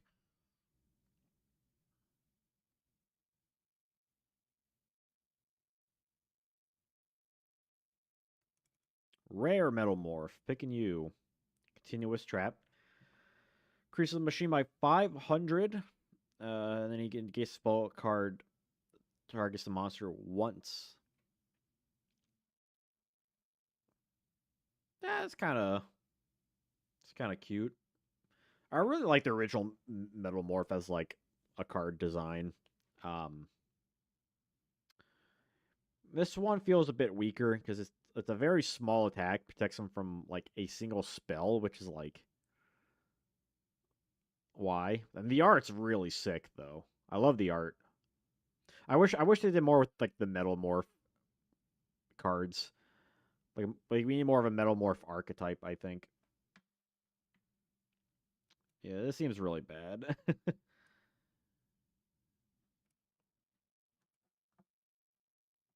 I mean, as a it just needed like a just a higher attack gain. Like it needed to at least be 800.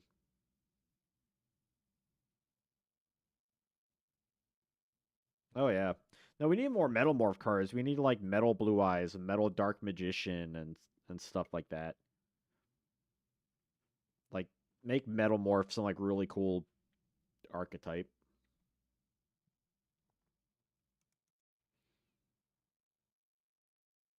Metal Moki Moki, yeah.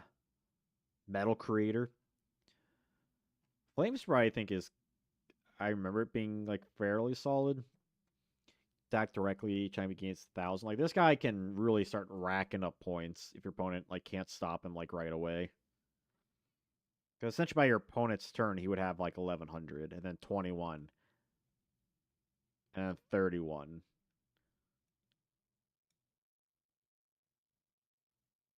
I think he's C.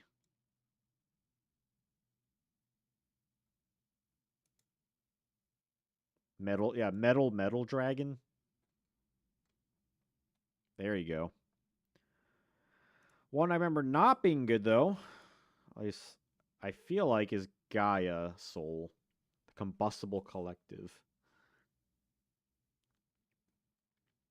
Tributes two pyros on the field, your field.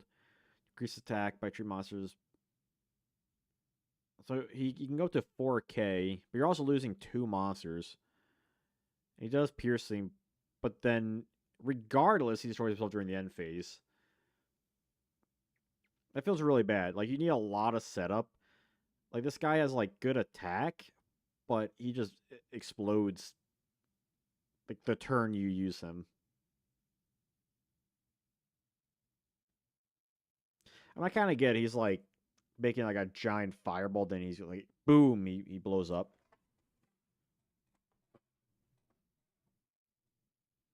But I feel like bu- bust.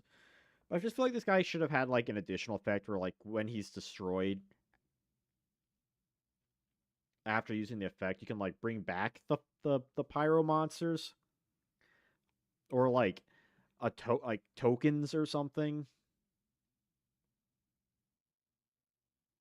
Because you're getting rid of two monsters for a guy that's not even going to stay on your field. Like, I'm sure you could use some like crazy like OTK thing with this guy, but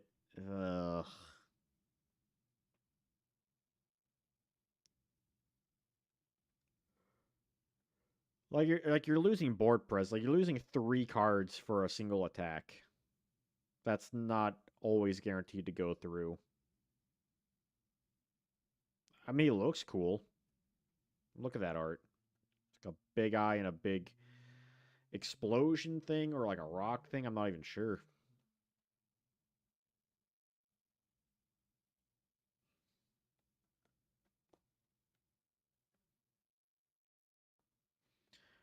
I suppose if you were doing like a skill drain fire deck, it's a 2000 attacker.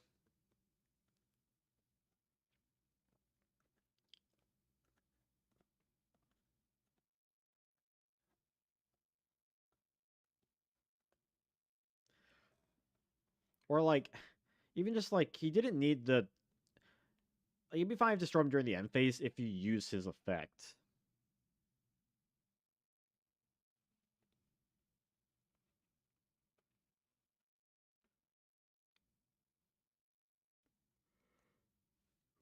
Hmm.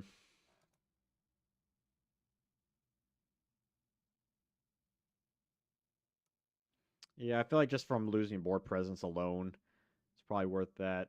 But we only got two more likes away from getting a 10 likes. I believe we can do it. I mean, art's subjective, right?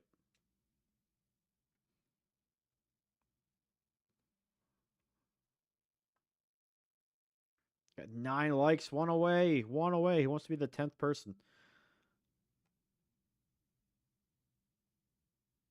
Mine Hacksaws. Pay 500 life points, look at your opponent's hands, and set all cards on the field. Hey, 10 likes. Let's go. Ba, ba, ba, ba, ba, ba, ba, ba,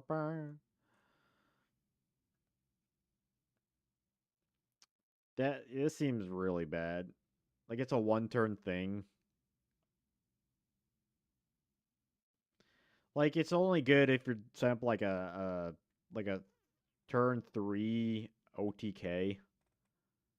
By that point, you're already gonna be running better cards like does that. That just seems really bad.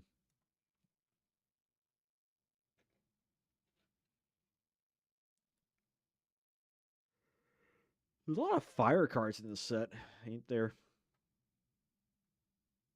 Inspection seems better. Yeah. What's up, David Hume? Yeah. Like there's already better cards that let you look at stuff. Like if if you wanted to, right?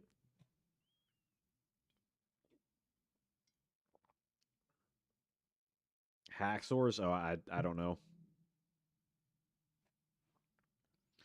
Foxfire! Inuyasha fans in chat. During the end phase, when he was destroyed by battle, you can special summon from the graveyard. Cannot be tributed for tribute summon. That's unfortunate. This guy could have been like a kind of cool early treeborn frog.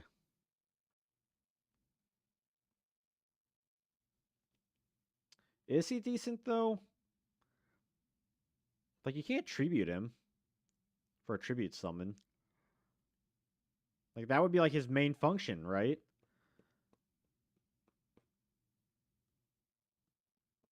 I mean, it's nice that it's not once per turn or like once per duel. Like you can use it indefinitely as like a wall.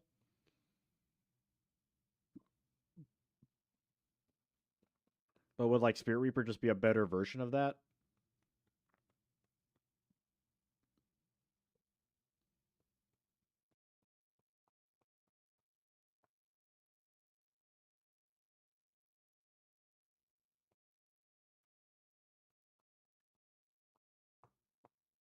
Like at least he's special summon in defense mode at least.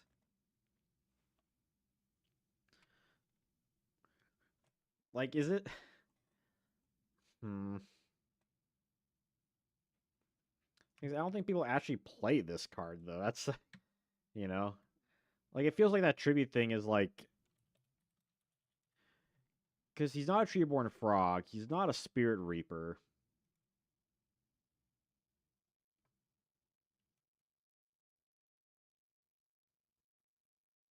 For Ultimate Baseball Kid.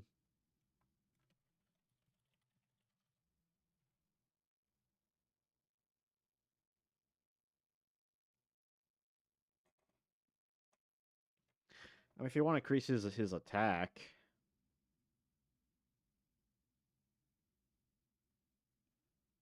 but you still need like more fire stuff. Because then you have to be using your normal summon and Ultimate Baseball Kid to start. I'll give him a D. I feel like he's missing some important functions of the card, which would have made him otherwise like really good.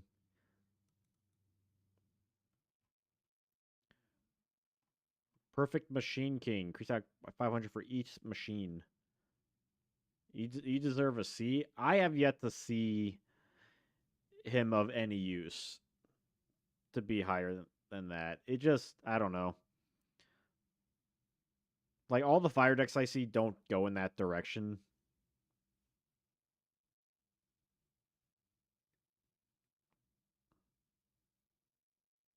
Mr. Perfect Machine King. Yeah, does this guy know the perfect plex? I feel like Machine King is just better than this guy. I mean, it's a shame that it's other than this card, so we can't just be defaultly 3200. Like, I feel like that would have been a way to go with him. I mean, at least, with two tributes and you have like get a couple machine or like DNA surgery kind of thing. Plus, with limit removal, you could probably do something with this. Divine should be S tier. What's up, Paladin? It was cool in the anime.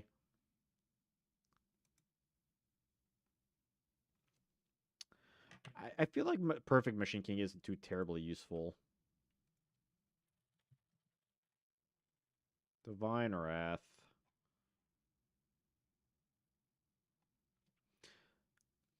Hmm.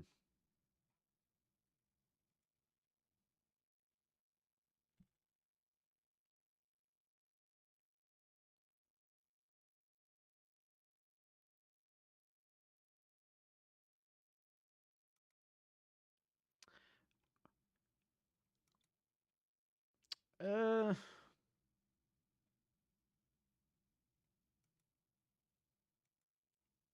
I could see Divine Wrath as an S. I'd be willing to bump that up. Perfect Machine King, though.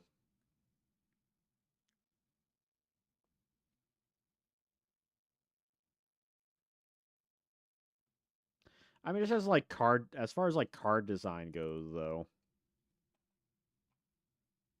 Like this rusty bucket of bolts here. It's like, would you rather play Gatling Dragon, Like, if you're just playing like a machine deck, right? Like, gimmicks, let's say gimmicks aside.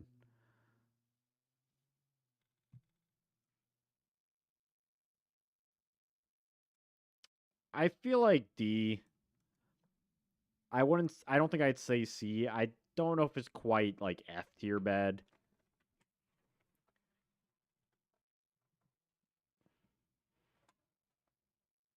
Did I not say Barrel Dragon? Or wait, did I say Gatling Dragon?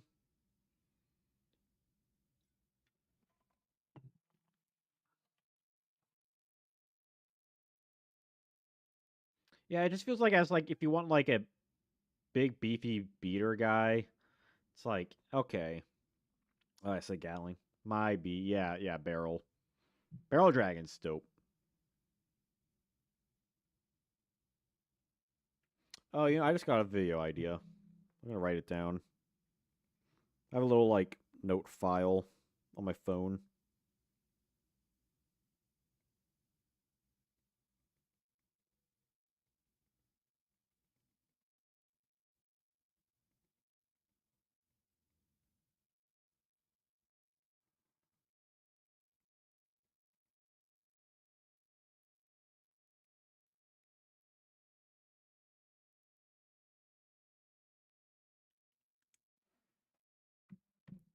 Let's see here. I mean, like there are a chunk of these cards I could like move up and down. That's what I kind of like about this set is that not there's not too many things that are like outright like so good. Like there are definitely things that are like really bad and things that are better than others, but it's not. A lot of the cards aren't so clean cut, right? They require a little bit more discussion. I was hoping to wrap this up in 2 hours, but I guess not.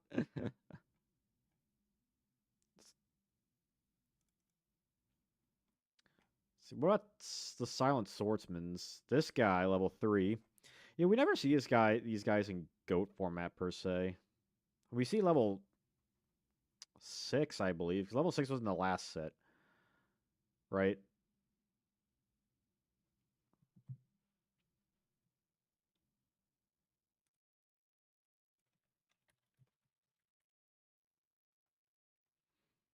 No, I'm thinking of what's what I'm thinking of. Mystic Swordsman. Yeah, I'm thinking of Mystic Swordsman. Yeah, because yeah, we don't get this guy's leveled up versions until like slightly after goat format, right? It was like a promo.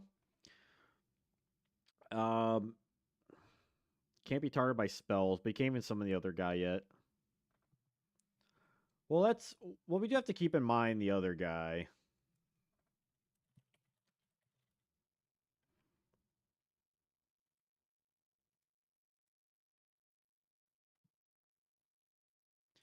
So like this guy evolves to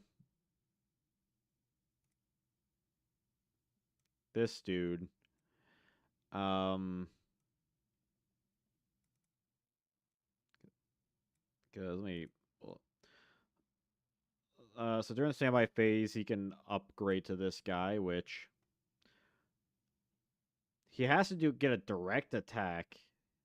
You know, affected by spell effects isn't particularly good.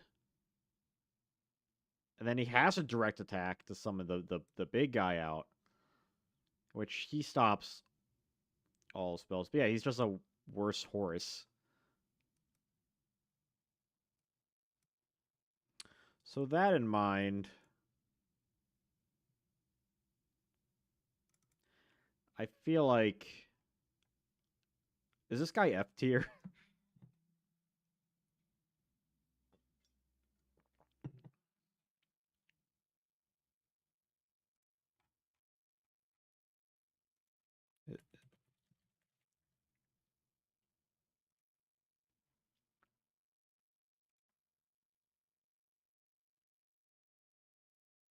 Maybe F tier is a bit harsh. Well, like what's the use of this guy, right? Like it's like let's say you're playing. Well, we haven't got to Sound Magician yet, have we? Like that's in a different set.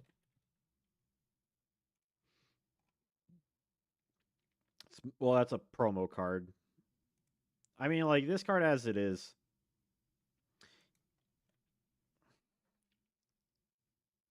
Well, the thing with this guy, it's like, what's like the point of playing him, right? You're getting out the level 7 or whatever. Isn't that much of an upgrade, right? Spell cards, like, yeah, it's cool you're unaffected by it, but like the main things you're going to be worried about more so is traps, and then you have to do a direct attack to upgrade him, which is like, how often are you getting that?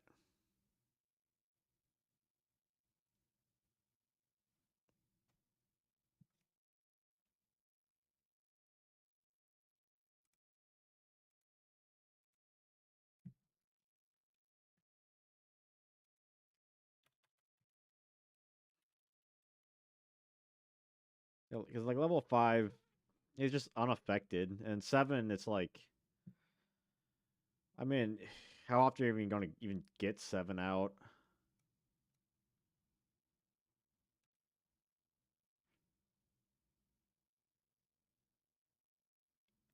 I feel like it's enough. I don't know. Like for me, it just doesn't feel like it's worth it. Like even if you're just getting level 5 out, it's like it's a 2300 beater. that doesn't particularly have a good effect and requires a little bit more to even upgrade it. And its upgrade, it's like it's better, I suppose, right? Like, but you can also just like if you run as a Tsukiyomi or a Bokamoon, like they're dead. Actually, cross that, not Bokamoon. Tsukiyomi, if they have a Tsukiyomi, they're dead.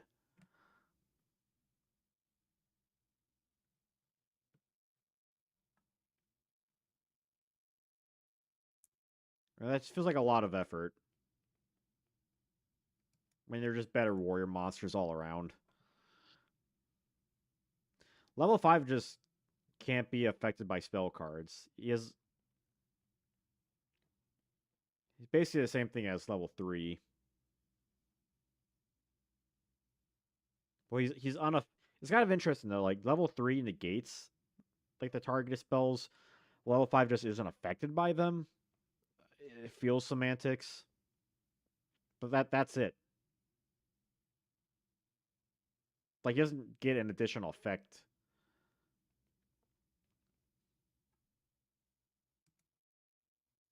And it's like sure you could use level up on level 5 for level 7, but I just feel like you're putting like a lot more work. And like level 7, like he would be ranked higher. I would say, but level 3 as it is, like with level 5 in mind,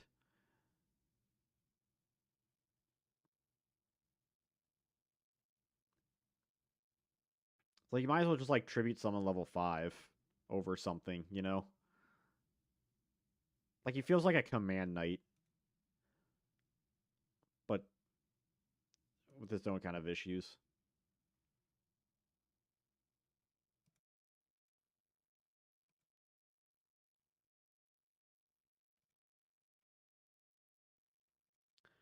Let's see, Pikaru. All right, see you later, Lead Lover.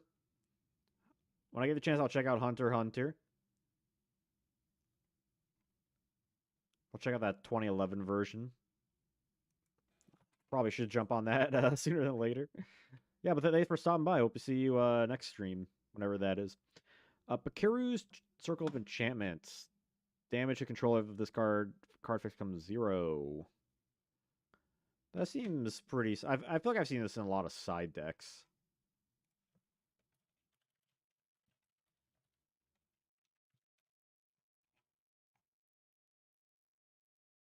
I've seen some play throughout mainly 2005 historically.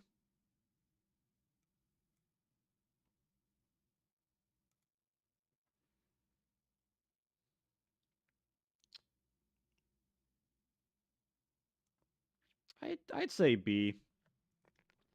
Like it's seen use primarily in side deck, but it's a good blanket effect.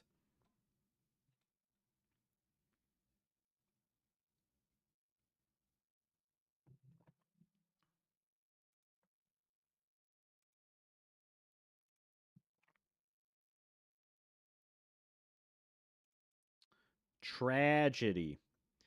When a monster in opponent's side of the field is in face of attack, is changed to defense. Throw off defense position monsters on their field.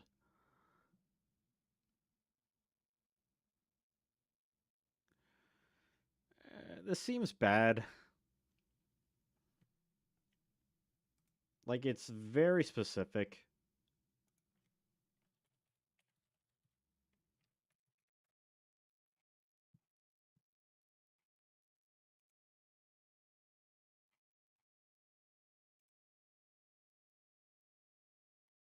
Kind of like Dark Mirror Force, a little bit, yeah.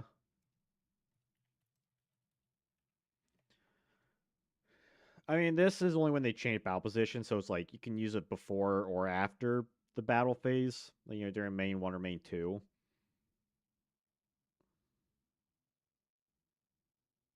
So it's kind of mainly like if your opponent is like trying to play on the defensive. But like, how often is it really going to come up where you're going to get like much advantage, right? Where they're setting like all their monsters and you have this, right? Like it just feels like the scenario where this is actually useful is very, very low.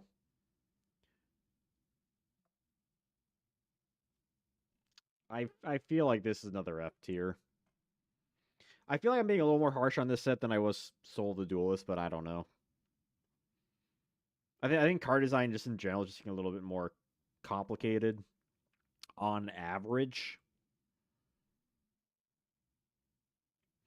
Like I could see a world where like, hey, maybe you can make this work. Maybe it's worth a D, but I don't know. It's like you're lucky if you get a 1-for-1, let alone a 2-for-1. A Necklace of Command.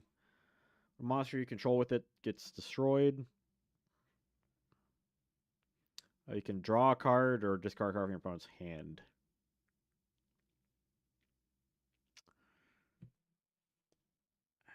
This is odd.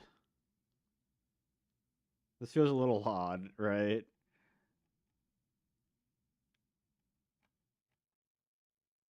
Because, like, you can draw a card, but why not just play, like, a different card? Or if you rip a card, then you're still going, like, neutral. Potentially, anyway.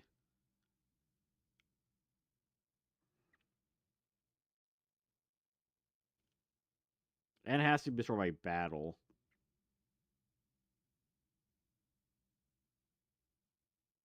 I mean, at least you get the choice. But it just feels like the kind of card that there are just better cards to play with it. They're just, like, inherently more useful. Because, like, the benefit is, like, if your monster gets destroyed, and it's like, ideally, you don't want that to happen.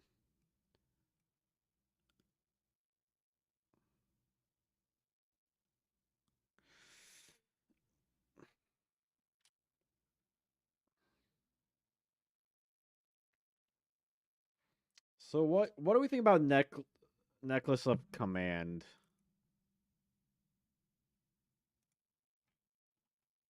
What are we thinking about this card?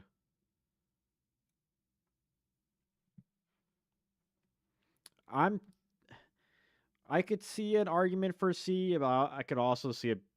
I feel like I'm leaning a little bit more towards D.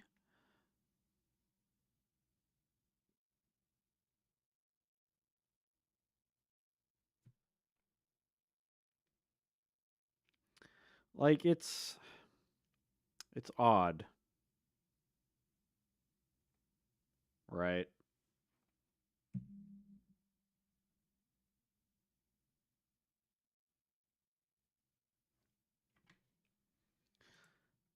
Like I just feel like it's too reactive,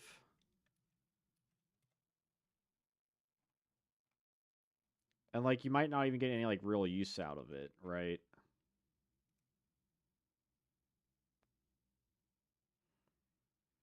Compare to something like,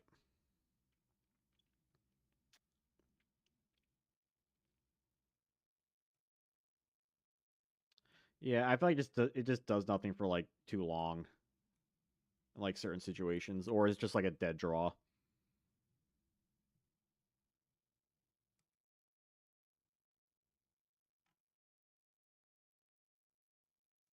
Ballista of Rampart smashing another equip. Cool art. Oh, I never noticed there's like two dudes here. See like little two dudes like holding it. I never noticed that.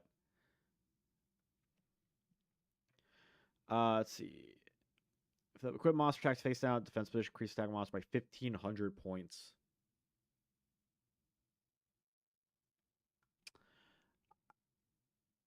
I wish it's just any defense monster. I mean, it's only defense against the original spy, but the spy still gets another one, in which afterwards this card does nothing against that. That feels like the biggest downside of this card, doesn't it? It has to be face down. Because if it was just any defense position monster, this card would be like way better, theoretically. I feel like that's like the big downside.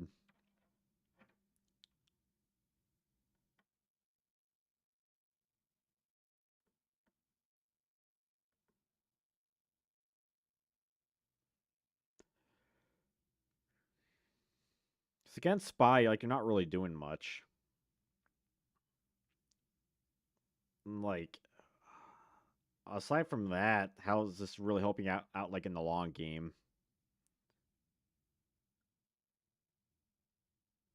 I don't and I don't think it is. I'll give it a D. It's like I see what they're going for, just kind of missed the mark.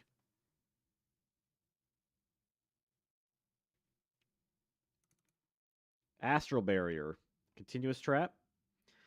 Astral. If your opponent attacks a monster side of the field, you can make a direct attack to your life points.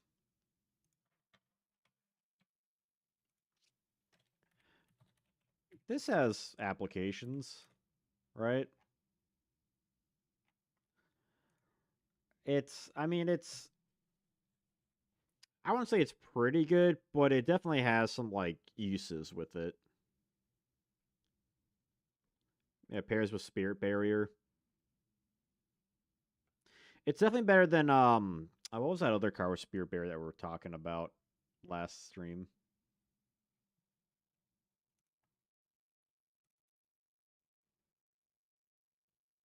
Was it Absolute End? Was that? Yeah, it's just like a better version of this card. Or Spirit Barrier.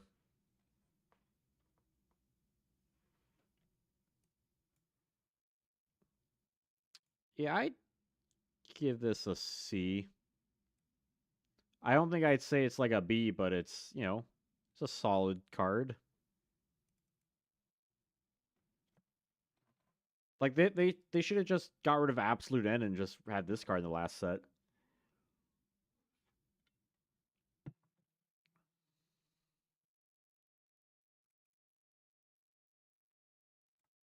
Big Core, or later be known as BES Big Core, a Gradius card. See, when it's normal summon, put 3 counters. This card is not destroyed as a result of battle. That sounds worded weirdly. If it battles monster, remove a counter. Card out counter, it's destroyed at the end of damage step. Okay, so it can't be destroyed by battle, but every time it fights something, it loses one. Once it loses all 3, then this thing is destroyed regardless of said battle. It's not inherently bad, It's 2300, can't be destroyed like right away. Your opponent can definitely like cheese and destroy it like via battle if they wanted to, right? Just crash like 3 monsters. But you kind of wish it did more with it. Like you could like maybe use the counters like pop a card. That would have made it a lot better, like once per turn or something.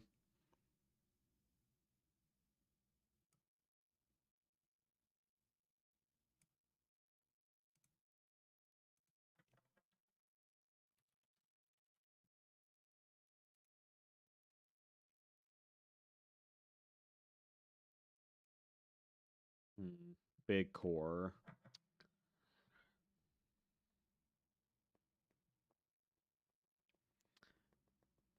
I feel like it's D. I feel like it's on the long lines of like Perfect Machine King, where it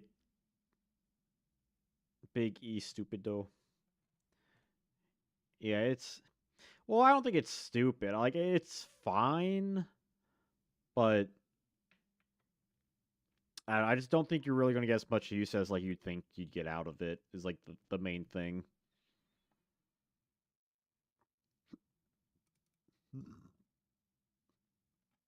Chain burst, 1,000 damage for player activates a trap.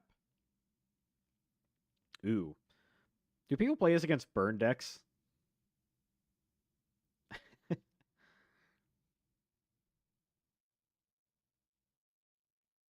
This feels like a cheeky card.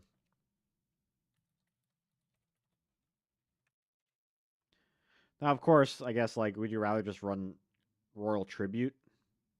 But It also that still lets you use trap cards.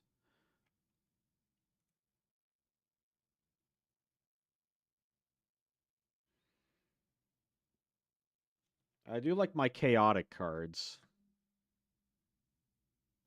Also, it's kind of cool. It kind of has like the two widespread ruins arts sort of together, where you got like the big explosion and then the actual mine or whatever it's supposed to be.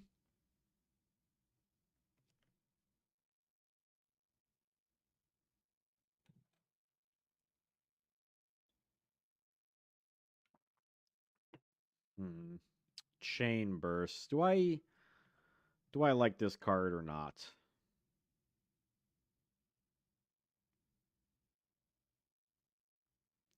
Do I like this card or not?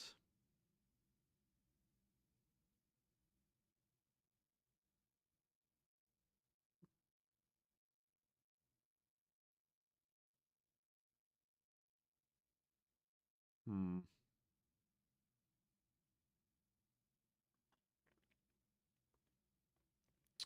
I don't know.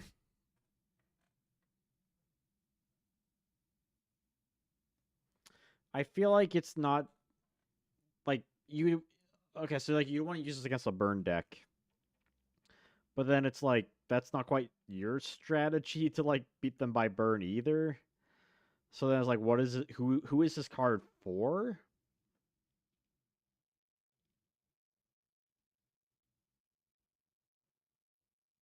I mean, 1,000 is a lot of damage, right? Like each trap is 1,000. Well, the thing with this compared to Royal Oppression is that it inflicts burn damage, and you can still technically activate traps, so it has a bit of a different use with that. But yeah, I do. I mean, obviously, like yeah, if that was like your main issue with Royal Depression, I guess my main thing I'm like kind of summarizing here is like, who is this card for, right?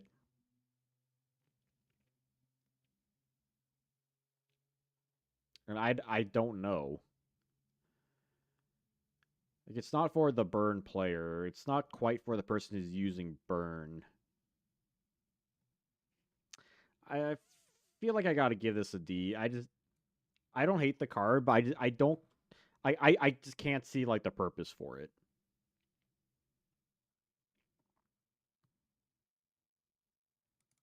Flint. I feel like I've also like seen this card. Something. No top decks. Small script cannot change its battle position or attack, so decrease by 300. So you equip it to an opponent. Flint Lock. Yo, Valuda, what's up? The equip monster destroy. Select a monster on the field and equip it to that monster. Definite argument for C.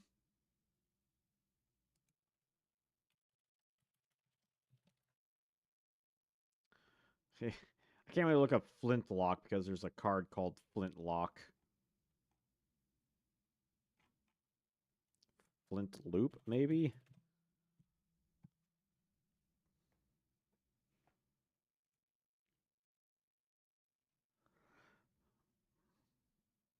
Could be sorry, campfire when needed. Potentially. A Flint and morale boost. Okay, so you still need the Flintlock card, which hasn't been released yet.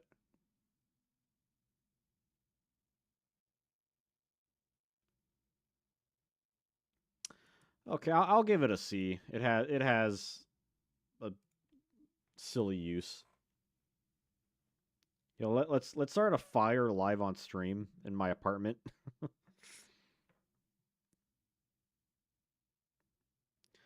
Fruits of Kozaki's studies. Look at the top three cards of your deck for them in any order. I mean, it's a neg one, but it theoretically lets you like. It's like a early pot of duality. Got my eye on you.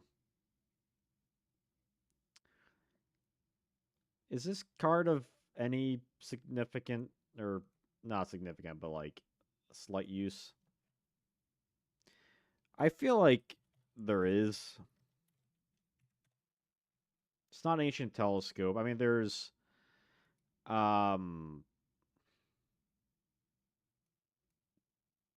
there's a big eye. That's. I mean, that's a you know flip monster.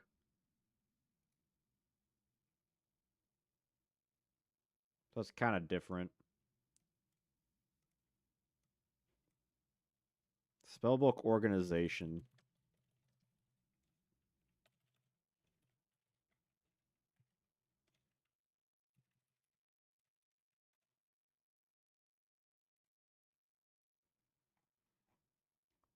which would be released.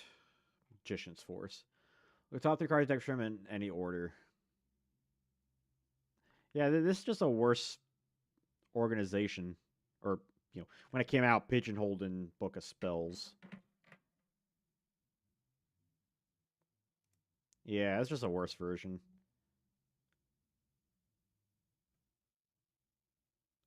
But it's not like inherently bad, I guess. Like that card has its use, therefore this card has its use. Whatever. Ultimate Insect.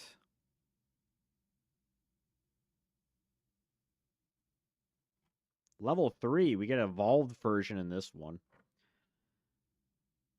Decrease your opponent's monster by 300. Semi phase. You can send him to the grave to a special summon level 5. So this guy's kind of nice because, like, you can get him off with Flying Kamakiri. Like you don't even need like the other one. You can just get this guy out, like float into him, and then get out level 5.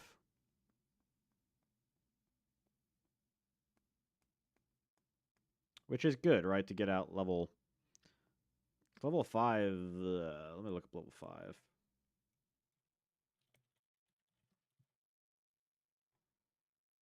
This guy's like a ton of levels. This level 7 isn't too shabby.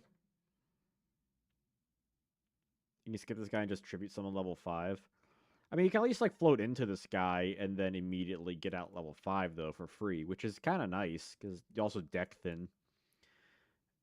And then if you get level 5 with the effect of level 3, you get level 5's effect to decrease monsters by 500.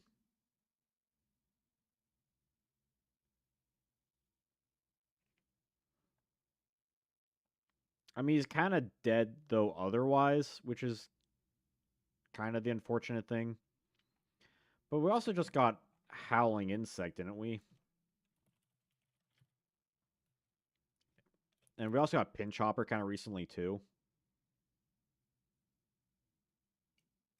Which Pinch Hopper can... Well, Pinch Hopper can just get out level 5.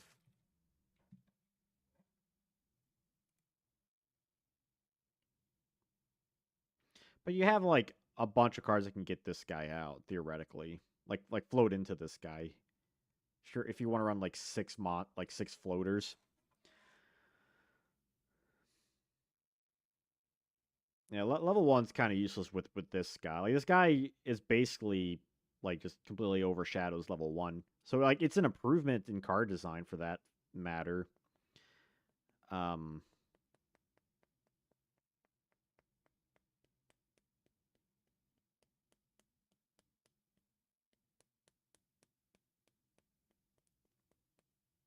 can Pinch Hopper not get this guy out?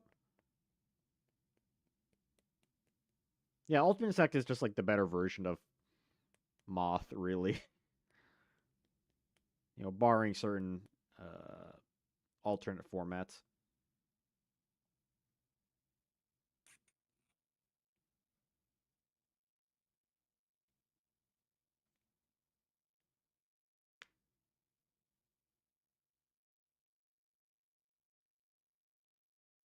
Pinch Hopper is a when effect.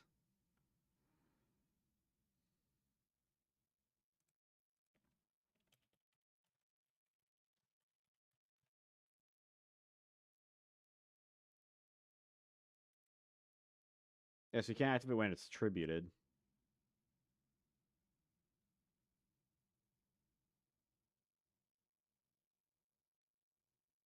That's kind of like the main thing, though. I mean, like you could like, I mean, like not just attributing Pinch Hopper. Like if Pinch, you can when Pinch Hopper sent to the graveyard, you can still get out like level 5 from your hand. Is like kind of what I'm more referring to.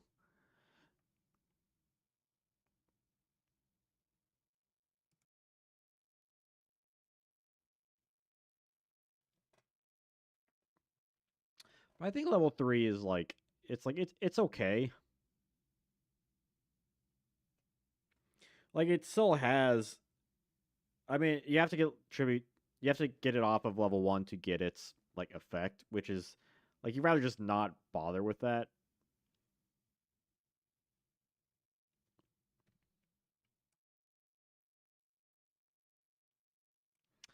I feel like he's D, right? It's like I won't say he's a C. He's not like that useful, but he's not enough. I feel like he's a comfortable D tier. So you don't hate missed timings.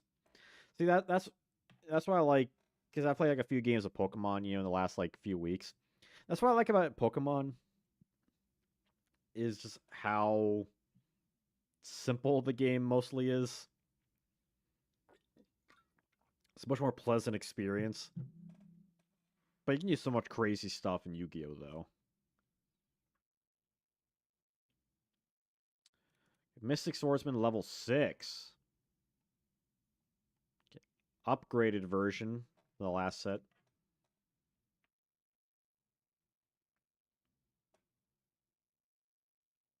Normal summon, he has to be face down.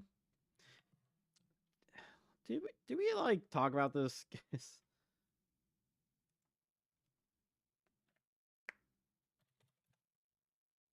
Let me go up the Mystic Swordsman guys. Okay, yeah, so very similar to level 4.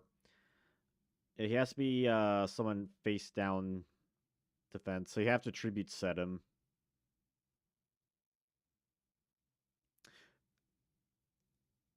Unless you get him off with level 4, that is. And he immediately destroys face down cards. Can return this monster store with this effect top of your opponent's deck. Graveyard. That feels like a like kind of like a bad secondary, not like a bad secondary effect, but it just doesn't add much to him. Because like I mean, you could potentially get them in a loop, like best case scenario. But if it's like a actually if it's like a Sangan or a floater, then you should be able to loop them. Yeah, yeah. So like if it's a Sangan tomato, they can't get the effect off, um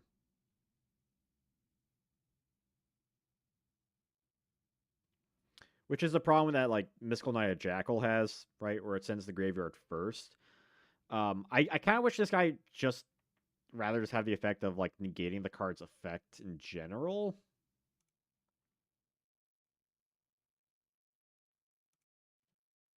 Cool card, cool level archetype. Shame it's a one trick pony strat. Yeah, it doesn't really like it. It technically gains power. I wish it had more attack. Like 23 feels very low compared to like level 4 with 1900.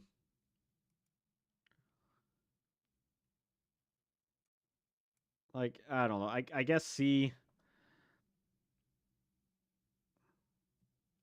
I don't think it could be any higher, but it's fine. Like it's not hard to get out per se, and you could get some like good game states with it, potentially theoretically anyway. Covering fire. If your opponent attacks a monster on your side of the field, can activate this during the damage step. Interesting. Increase the attack of your attack monster attack of one other face monster side of the field during damage step. Okay, so you're you select a monster and you gain that attack for like a battle, basically, where your opponent probably can't counter unless they have like another, because they're in the damage step, so like they would need a specific stat changer, and they're already like committed to it. It's situational.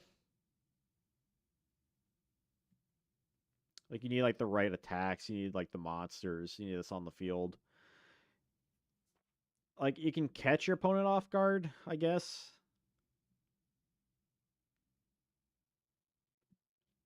Art looks cool though.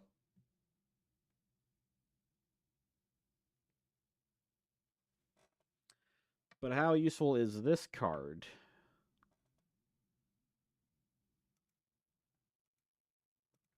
I'm pretty confident it's never been used. Yeah. Like it's not inherently bad. It definitely has some hoops it needs to jump through.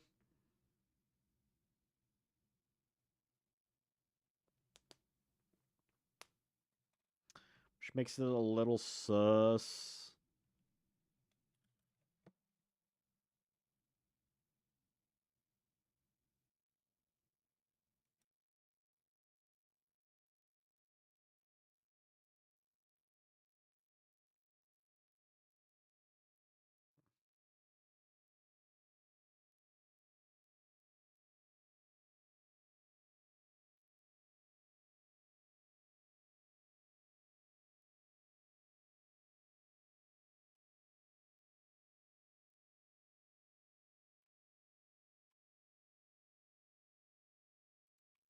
I don't know about covering fire. What do y'all think about covering fire?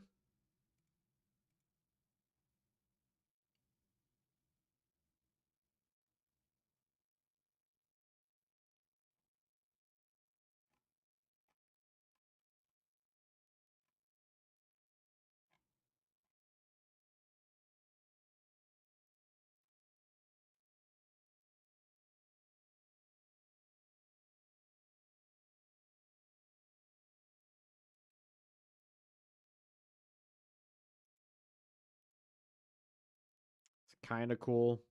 Can Soldier is better friend than we thought. Yeah, Can Soldier and Mech Chaser working together. It's like you really don't need like, two terribly strong monsters to like get this to work correctly.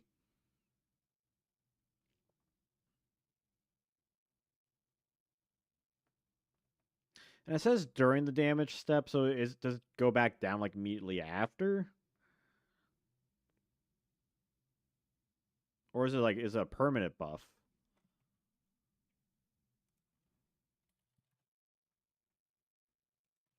Let me look into this. Yeah, it's situational Saku. Yeah, it's just kind of worse Saku, isn't it? Okay, during the damage step. Okay, during the damage step only. So it's not like a permanent buff or anything.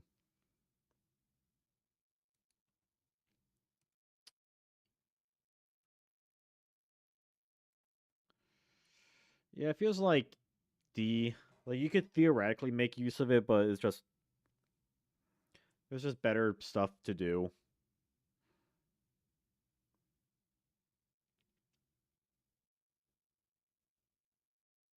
There's better cards. You could just run Mirror Force or Sakuretsu Armor, or even like Raigeki Break, honestly. Unless it gives you more versatility.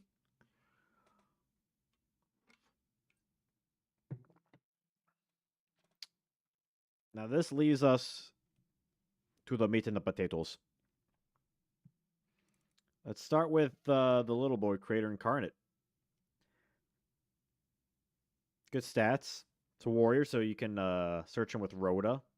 That's very nice. They could have made this guy Thunder like his papa, but they didn't. So I appreciate that. 1600. It's good enough stat to match with a lot of the more useful effect beaters. 1500. It's safe to set against certain things.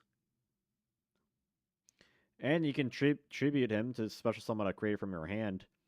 That would have been really better if it's such someone from hand or deck, but I understand the why they didn't do that.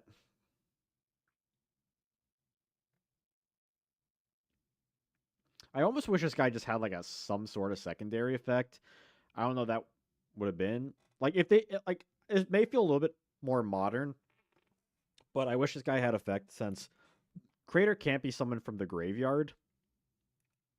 So I wish Incarnate had an effect where you could banish him to like return Crater back to your hand. That would have been cool. I mean, we got Monster Reincarnation in this set, so that kind of goes hand to hand. Yeah, Crater's not searchable, which is unfortunate. Like I feel like the Crater, like I can't even call it an archetype, but I wish they had like an additional card or two.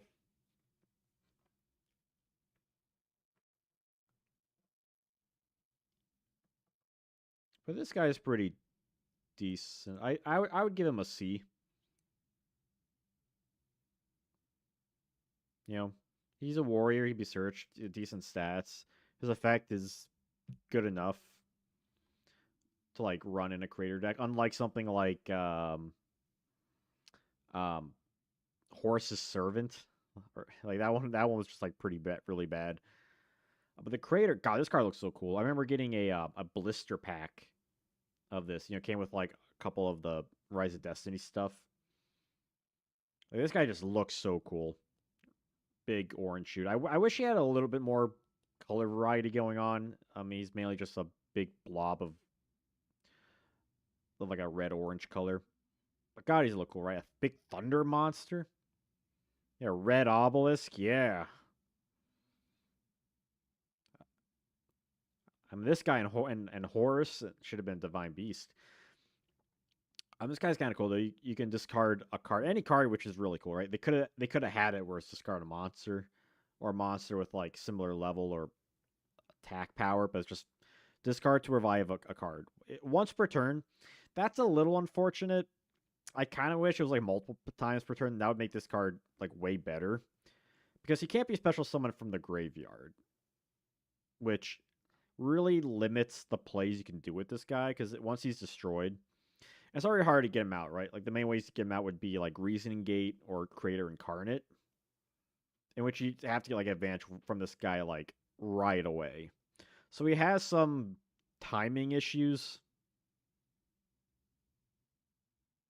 But this guy's already like kind of tough to get out as is, and you do have to use. I mean, I can understand for like a lot more modern stuff how that would be busted.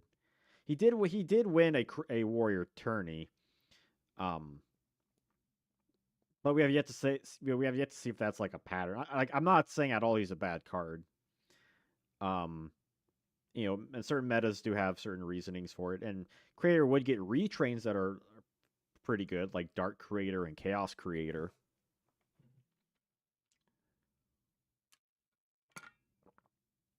But there is a reason why we don't see this guy like as often as others.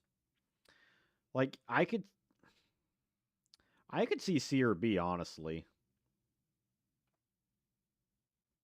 Like that's like the main downside about him is the special summoning thing because as we've established there are ways to get him out, but the fact that he can't be brought back from the graveyard is like a big unfortunate thing. Because revival thing can be like really easy to do, right? If you have like a Sinister Serpent or a Night Assailant or Thunder Dragon. We also need like things that are in the graveyard to make it worth it. And I do wish this guy had like I wish his stats were flipped. Honestly, like I kind of get you have this guy in defense. You just kind of use him as like a thing to revive things with, and he can create compounding issues, which can net you a lot of advantage. If the game state is in the right place.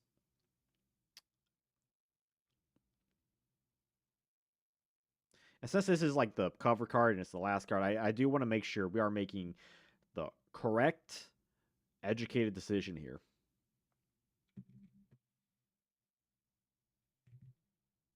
Oh, it's gonna be so much cooler tomorrow. I'm excited. It was a hot day today. Like I think the prop, it would have been nice if this guy was like a level 6, right? Just like one level, be easier to get out, not two tributes, because he does have some downsides. Like his stats are good. His attack is a little underwhelming. I kind of wish he had like 2,500 attack at least, because 23 is pretty weak comparison to stuff like Jinzo or Summon Skull or like how high is Moby? 22, 24. I mean, freaking the monarchs have higher attacks than this bloke does. But that's why you want to give him defense. But the problem is you can't tribute summon. Like you want to tribute set him. So you really want to get him out with incarnate or reasoning gates. That's like the main thing, right?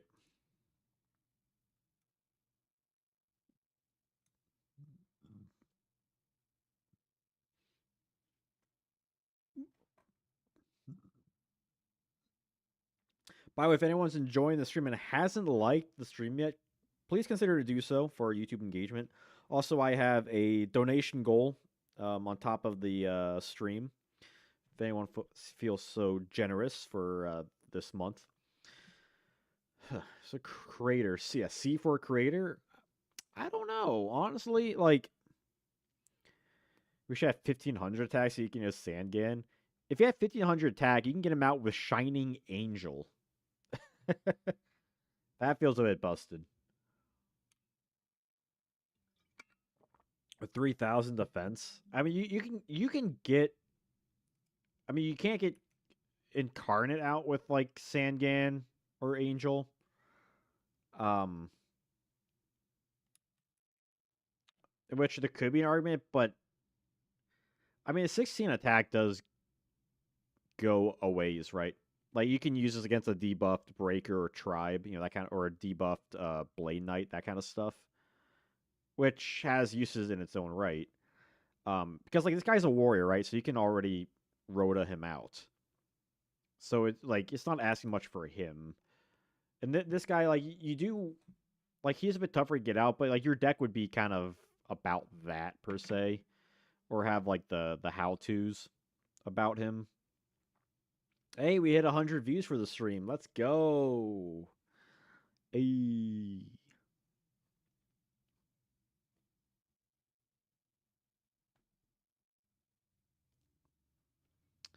It's interesting.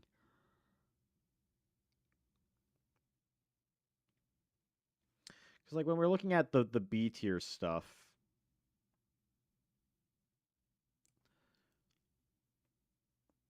I feel like Creator's probably a B tier. I feel like he's on the lines of a lot of these B tier stuff, right? Where it's it feels a little bit more playable in like certain decks. Like if you wanted to play him, than like Element Saurus or Fruin Kazan or like Mirage Dragon. You know what I mean? I think the question I want to ask though is like, is Crater Incarnate also like, should they just go hand in hand? Like, should we bump up Incarnate to B or leave him in C?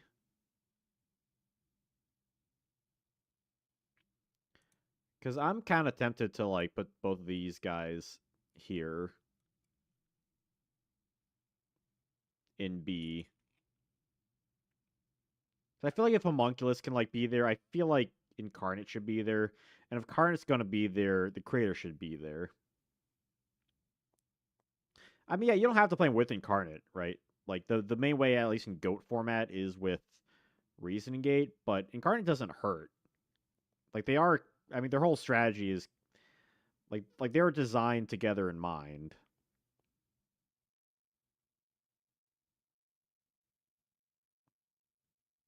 But if you want to run a non-Reasoning Gate version, then you would absolutely want to run Incarnate.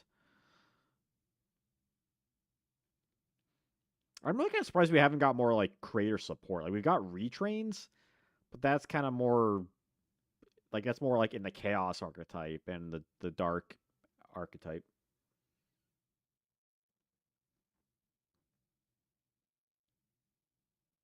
I mean, yeah, you can just hard draw into him, but that's kind of the point. You want him in hand anyway, right? So like that's just one less thing you have to use Rhoda on. Because if you don't have creator, like you don't have creator, and that's that's not on incarnate per se. That's more of an issue with the creator not being searchable, really. Let me look up creator.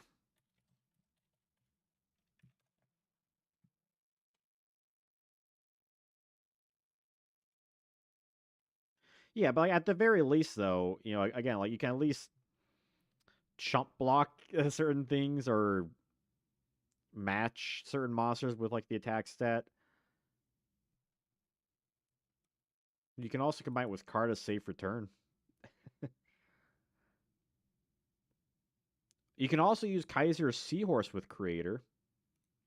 Kaiser Seahorse counts as two tributes. So you could also theoretically run Kaiser Seahorse in a not Reason Gate Creator deck. But Seahorse can't be searched out though. Like there's not really much like at all that even searches him. Like everything that would search him would come out like over a decade later. Thunder Dragon Fusion, Thunder Dragon Duo, and Chaos Zone. Which that wouldn't come out till 2012. Chaos Zone at least.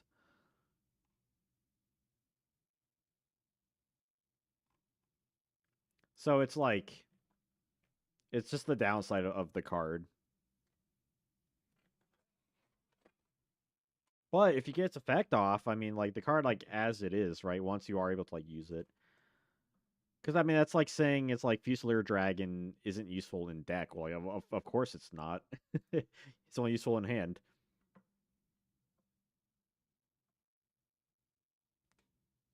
Yeah, like you rather run Crater Incarnate than Kaiser Seahorse because this guy is searchable and you can immediately get this guy out. But yeah, you need this guy in hand. But I mean, you can say that for like most cards, I guess. Like certain things, like yeah, okay, this guy he's technically doesn't do anything in your hand. Like if you draw into him, but like his stats aren't like too terribly bad. I mean, technically speaking, Homunculus doesn't do anything, right? He just changes his attribute. But they have like they have their own uses for them existing. I mean, if you have a bunch of cards in hand, Blade Knight's useless. If your opponent doesn't have a back row card, Breaker's useless. I mean, those cards are a lot better than Incarnate, but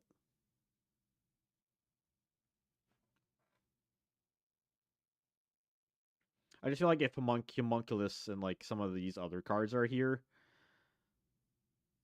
I feel like that's justified enough for Creator Incarnate. Just like given his design. I mean, I could definitely put him back down to C. I'm not opposed to that. Yeah, there's no like real good just normal ass searching thing for him, is there?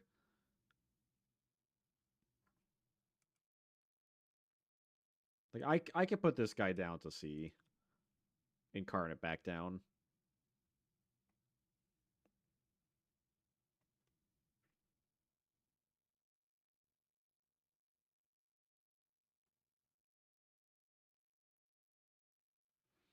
The question is, does Creator belong in B or C? I guess now we have to like rethink about that.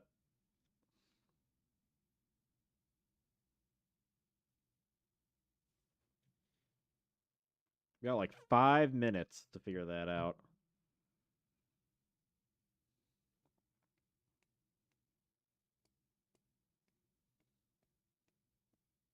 You think he's B random without Incarnate?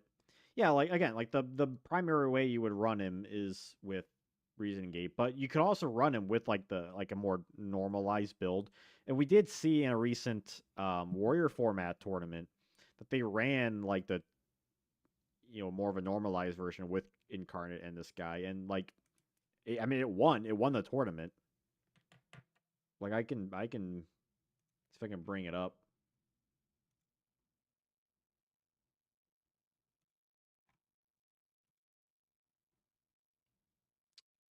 Yeah, YRS 67. Like here's the deck for warrior format. I mean, yeah, like there's certain cards that don't have like in Go, but like just like as this format is, it ran two incarnates and three creators.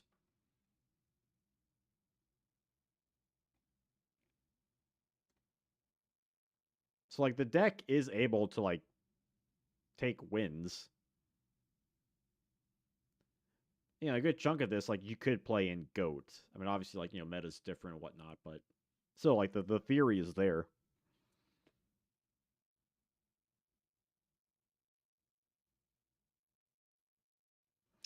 I don't know. It just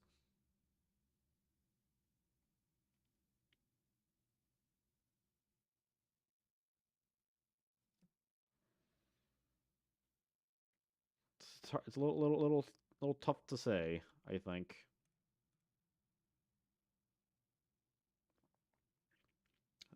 I mean, Creator's definitely a tricky one. I didn't think it'd be this tricky for like these two guys.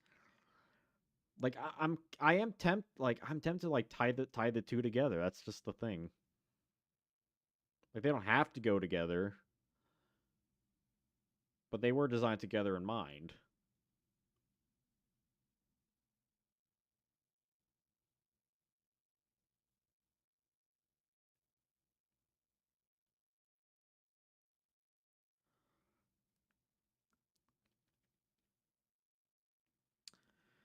Because I feel like because I think the thing that's like bothering me with this is Mirage Dragon and Pitch Black Warwolf. Is it Pitch Black Warwolf or Werewolf? Warwolf, yeah. It's like these guys have like solid effects too, at least compared to like Homunculus and stuff. It's like I'm almost to bump up like these three cards to be potentially, but I don't know.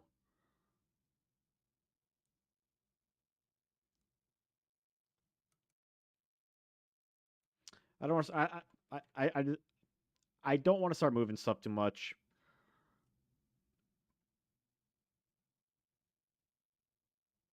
I think I'll settle with this. How about you?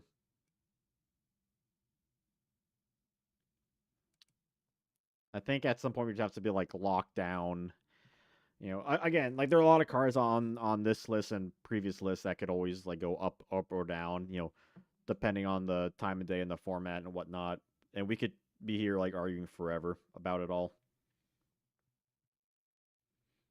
I think Rise of Destiny is like fairly even set. I mean, it's very similar to Solo Duels, right? There's not much great cards, but there's also not like a ton of like horrendous cards. Like there is like a pretty good balance of like of good, like average, below and above average, like that kind of range, which I can appreciate. RPK, yo, what's up? Just about to end the stream. But yeah, I have a donation goal now though. Isn't that kind of cool?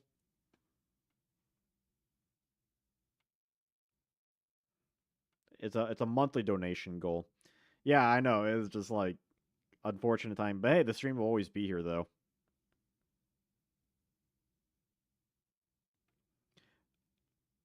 But yeah, I think Rise of Destiny is like a pretty solid set, all things considered.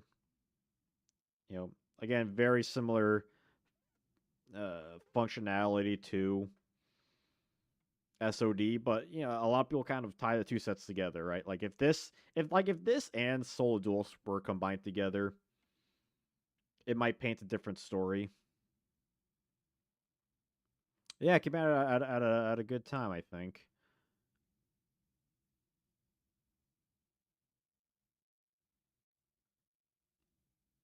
Like definitely a lot of fun like tech and stuff to like try out with this. Actually, I was gonna write something down if I had that notepad here.